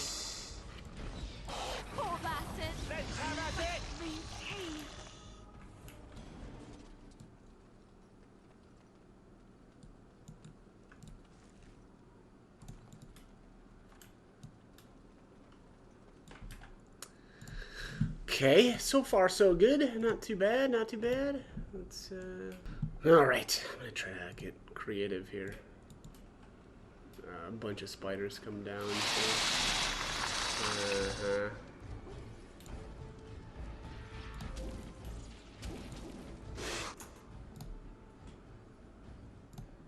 I am ready.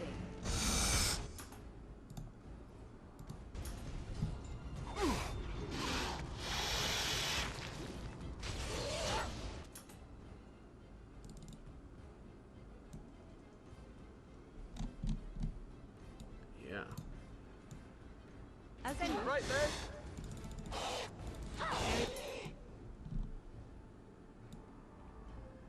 Very well.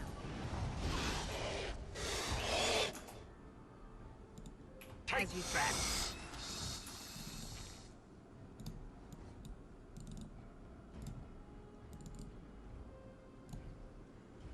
I shall do it.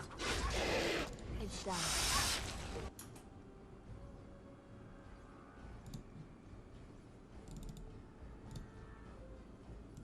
You will learn to fear me. Sure to use for paralysis. Let's have at it! It is begun. Down! As you say.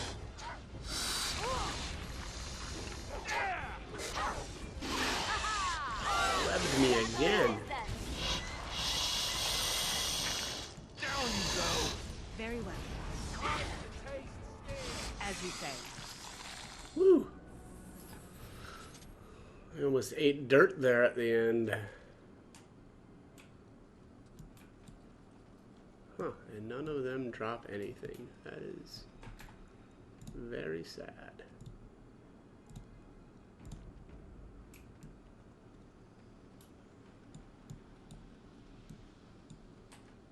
I shall do it. It shall be done. Yeah, just a lot of elf fruit in here.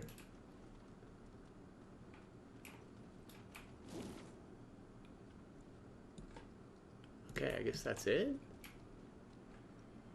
Yeah, okay. Alright, well, let's save one last time here and continue on.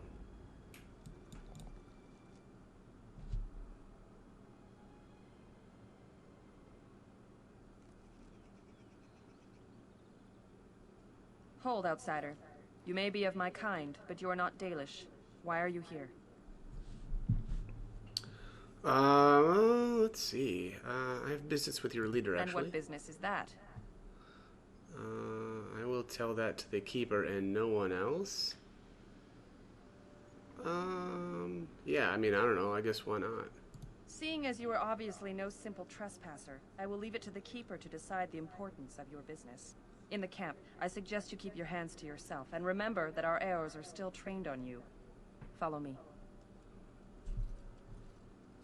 That bow looks absurd. I see we have guests. Oh, why is the dog all unhappy? And a hound amongst them. As if we haven't had enough problems with such creatures. Who are these strangers, Mithra? I have precious little patience and less time to spend on outsiders today. I understand, but this one claims to have important business with our people. I see. Tell me, stranger, what business could you possibly have with us? We have our own issues we must deal with, as you can see. Come representing the Grey Wardens. You might have simply said so to begin with. Masiranus, Mithra. You may return to your post. Manuvinen, Keeper.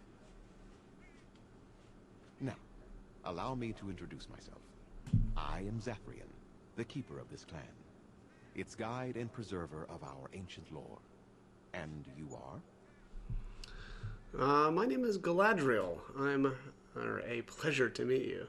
If you came to bring news of the Blight in the south, it is not needed. I had already sensed its corruption. I would have taken the clan north by now, had we the ability to move. Sadly, as you can see, we do not. Yes, it seems like you've had your own troubles. What are the odds? I imagine you are here regarding the treaty we signed centuries ago. Unfortunately, we may not be able to live up to the promise we made.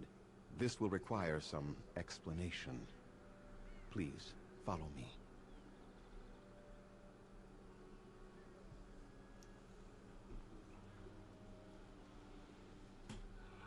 The clan came to the Brecilian forest 1 month ago, as is our custom when we enter this part of Ferelden.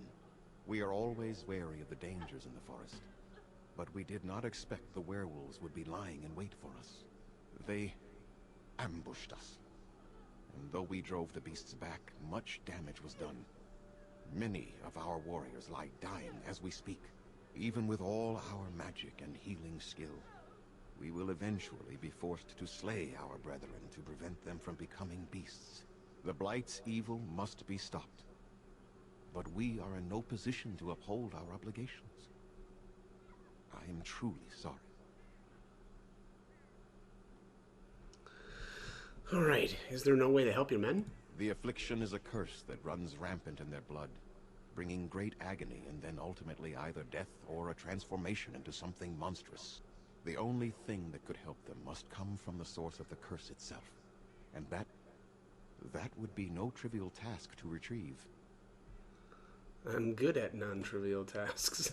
Within the Brecilian forest dwells a great wolf. We call him Witherfang.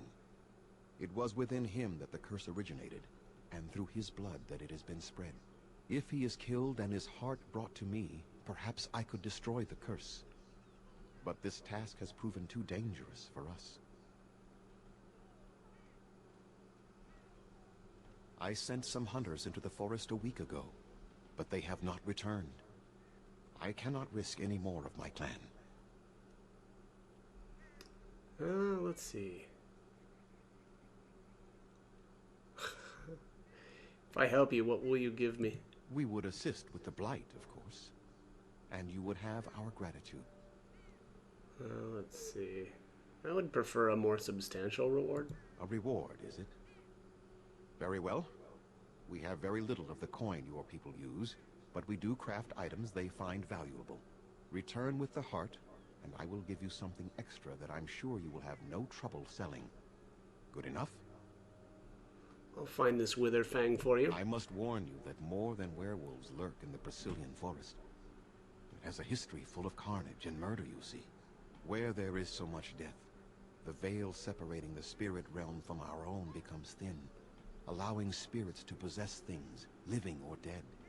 But if you can indeed help, then I wish you luck. I have some questions for you. Make them quick, if you please. I have much to do here. My apprentice Lanaya or Sayrel, the clan's storyteller, could provide you with answers just as easily.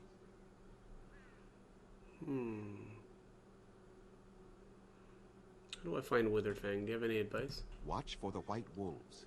They are his eyes and ears in the forest. Let's see. Tell me more about this curse that the hunters suffer from. There is not much to say. It stemmed originally from Witherfang, but now any werewolf may infect someone with it.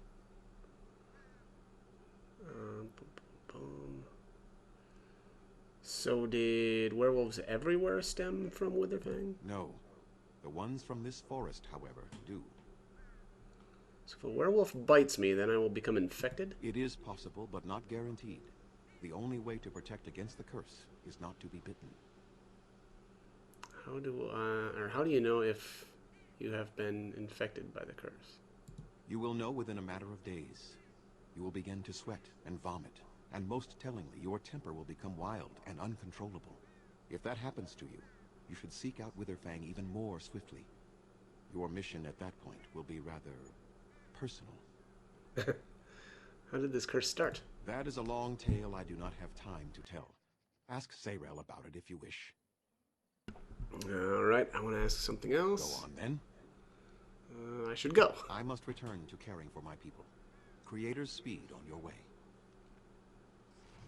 Alright. Yes? What is it you need? Have you news? I need some equipment. Then I suggest you see Master Verathorn. I will instruct him to put aside some supplies for you. The kind that the hunters use. Alright, I should go. I must return to caring for my people. Creator's speed on your way. All right, and I'm actually going to leave. They have chosen freedom over subjugation. Better hardship and danger than slavery. I must say, I thought the Dalish would be much harder to find. Do you think this clan let us find them? How do they move these things through the forest? Do the trees just get out of their way, or what? Move what things?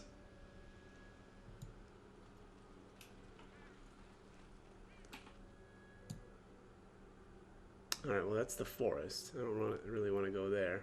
Alright, yeah, we need to turn back around. I'm going to explore the area here in another, I don't know, maybe another video even. I'm going to get back to random encounters and... So I see you are quite the little deceiver after all. Finally decided to gloat, have you? It simply suits my view of the Chantry that one of their devoted sisters should turn out to be so full of hypocrisy. There are good people in the Chantry. Many good people who are just there to help others. And apparently at least a few who are simply pretending to be good. At least I was trying to be better than I was. At least I regretted the evil I'd done. Better that than be someone who's never loved anyone or anything, least of all herself. Anything but that. It seems at least you got the self-righteousness down pat. Well done. Okay, back to looking for trouble.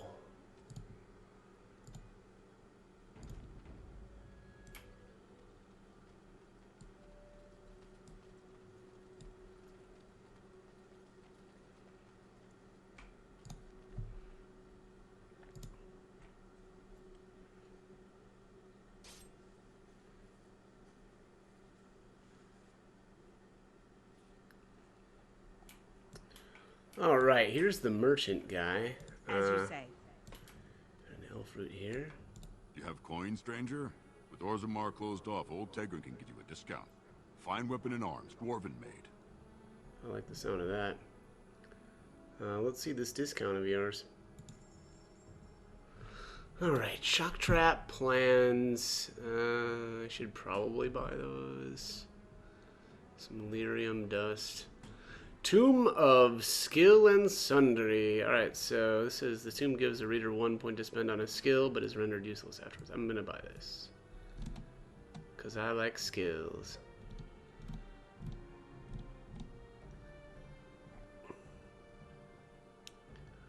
Lots of armor. Heavy dwarven helmet. Wow, +2 constitution. That's pretty cool. Yeah. Tier 5 armor. Rock knocker gloves. It seems very funny. I don't know. Very funny name. -2% fatigue on boots. That seems really good. Navaran plate boots. Stamina regeneration in combat. Physical. Yeah, there's some really good stuff in here. Too bad I don't have enough money. Ceremonial shield or ceremonial shield temperament. -1 dexterity, but +10 mental resistance and +5 magic. That's a lot of magic. Apprentice's amulet. Ooh, look at that. Look at all those resistances. Ornate leather belt. +2 strength, constitution, 5% chance to dodge attacks. I'm gonna buy that.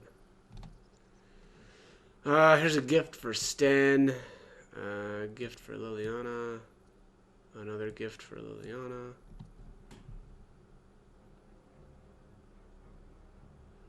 Man, that's just seems so good. It's really cheap too. And I've run out of money already. Okay.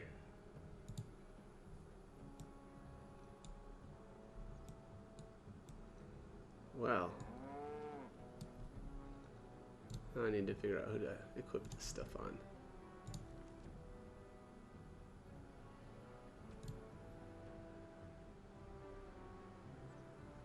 Yeah, it's like a straight upgrade for Alistair over what I already had on him.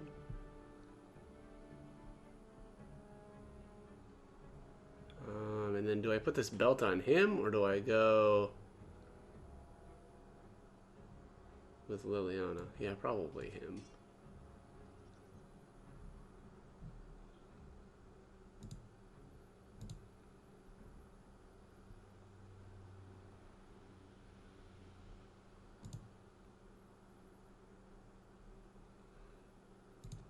All right. Oh, and that book. Let's save here really quick. I wonder if you can use that on anybody. I mean, it feels like it makes the most sense to use it on the main character, but...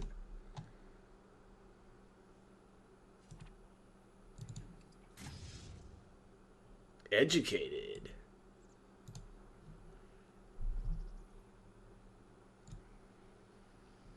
Oh, yeah, look at that.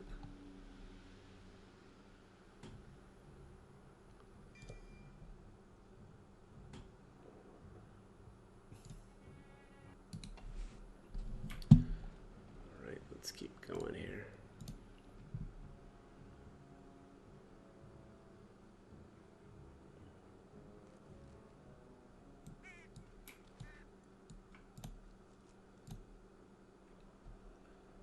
Just gonna keep running back and forth.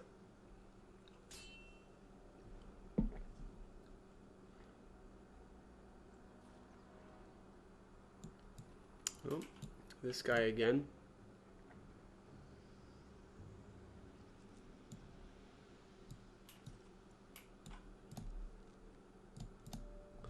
Mabari Dominance is active there? Weird.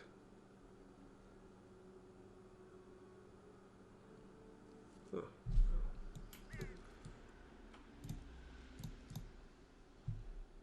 Oh, this is a little lame, but really looking for these random encounters. Jeez, this guy again? Come on now. I want to get in some fights. Not just keep seeing a dude that we can't buy anything from because I'm too poor.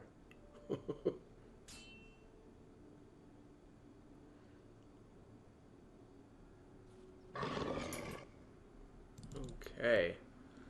A bear scarn. Oh, and there's a bunch of stuff back here too.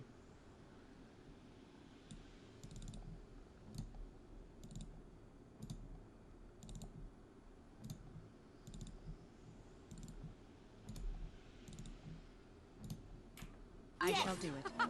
Run while you can.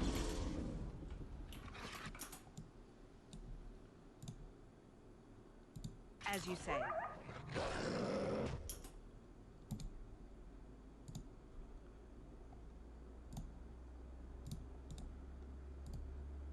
On it.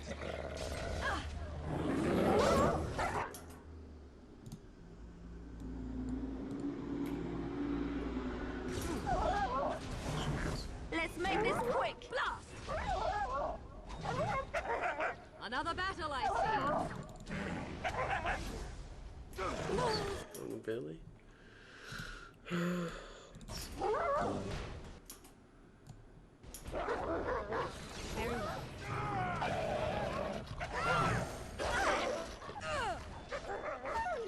It's like the sloth demon from the Fade. Now we get our hands dirty. I mean, if you're just gonna let me fight you the whole time, buddy. It is begun. Come and get it. It is begun. Boom. Alright, leveled up too. Let's save before I do that. Magic. Boy, where do I want to put my next point here? Kirogora?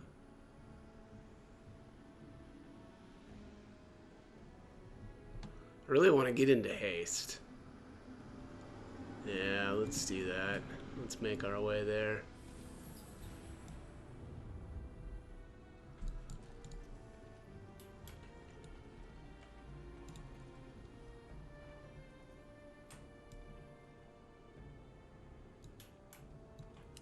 Death root.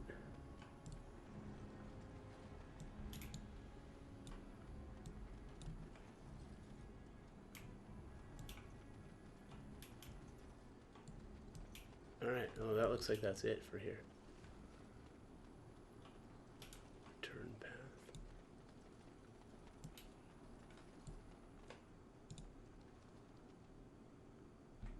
That was a cool little fight. I know there's one with bandits out here somewhere too. I really want to do that one, but you just never know. It shall be done. All right, let's try to find some bandits.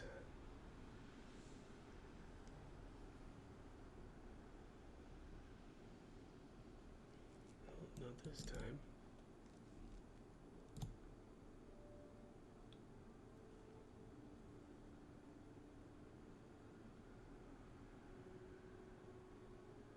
Jeez.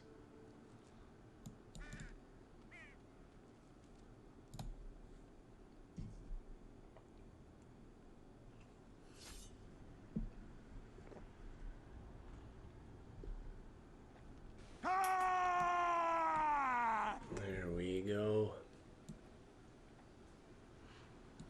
Let's see.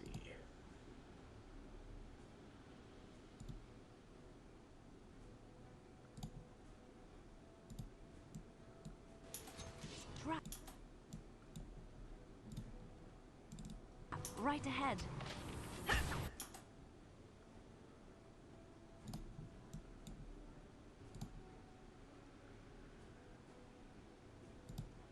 Yes?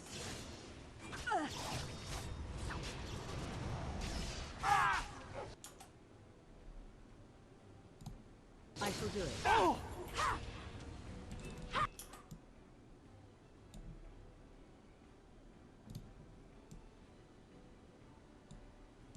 Send me. I never liked this part. Iron bullets and this. As you say.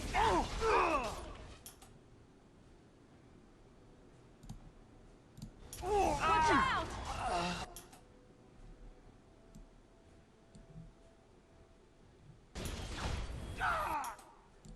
As you say.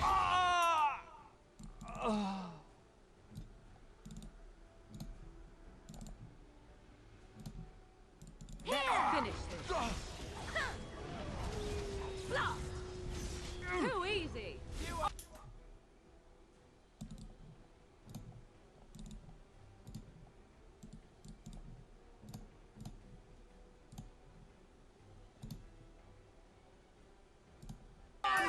Battle it is then.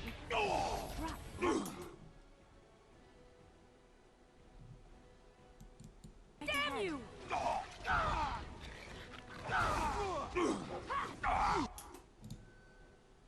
Ready!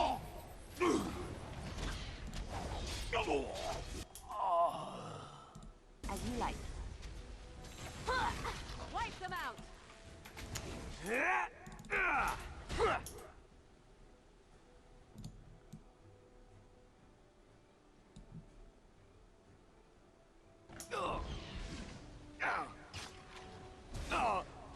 Right, man. So be it. Careful! Very well. Okay, not too bad. Begin the onslaught. Gallister just leveled.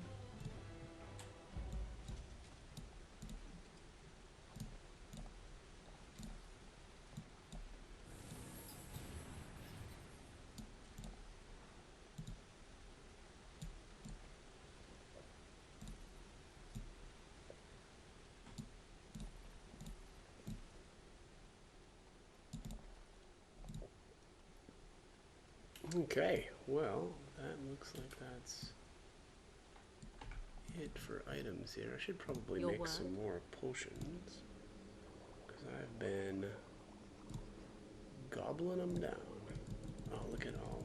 I have tons of ingredients.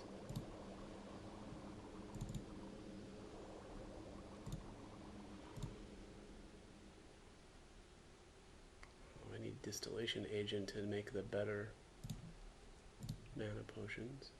Crafty. I'm very crafty.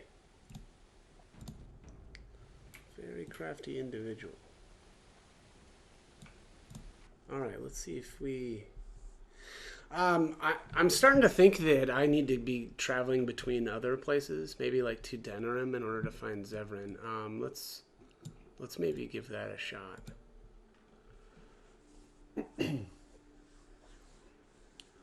I do want to find him.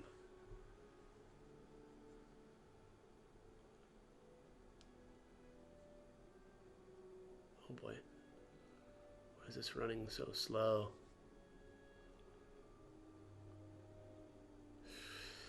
Yeah, game doesn't like whatever I'm doing. Probably a mod or something that's installed that's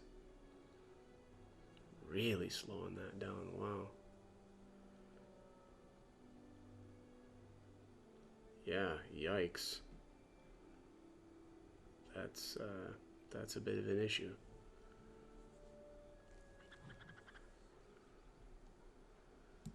Alright, well, I made Very it, well. I guess.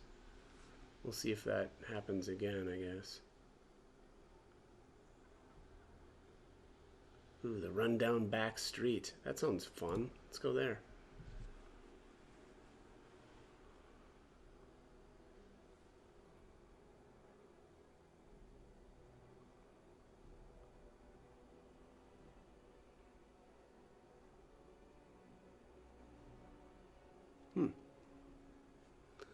No battles, huh?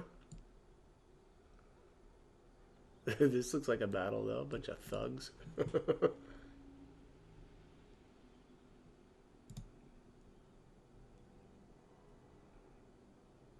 Well, I'm going back out into the wilderness.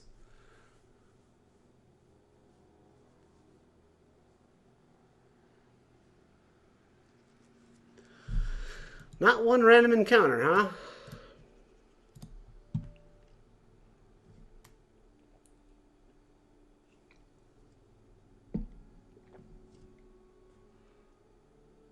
Jeez, yeah, wow, what's going on here? No, I really insist. I want to get in random encounters.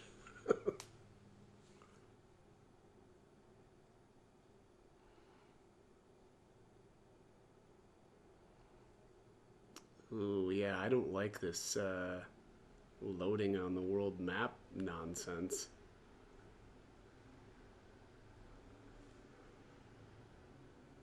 Yeah, that's not good.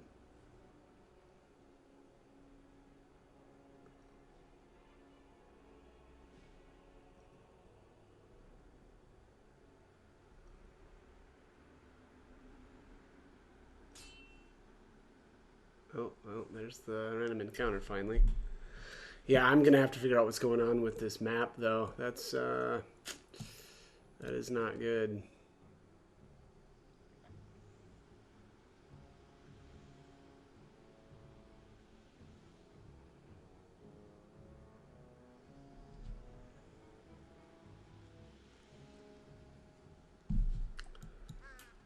Yeah, and I don't really want to, you know, deal with a extremely slow loading map if I'm not going to be getting into random encounters anyway.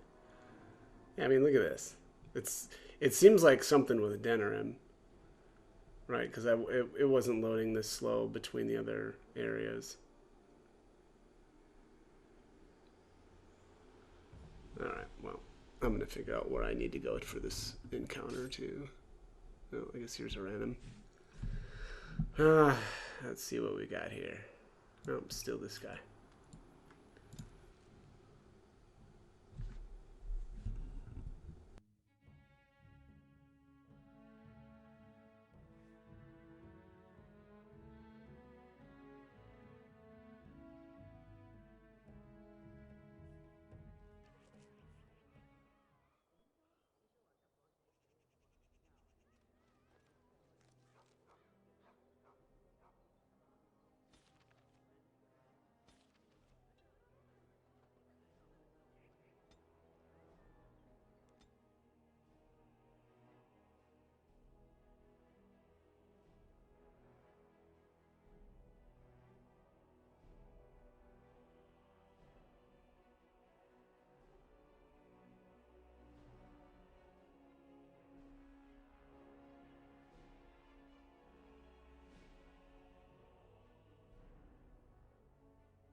All right. I'm probably gonna level up off screen. I'll kind of think through what I want to do with these characters, and then actually I'll pick it up in the next one, because this video is getting very long. So as always, hope the guide was helpful, and thank you for watching.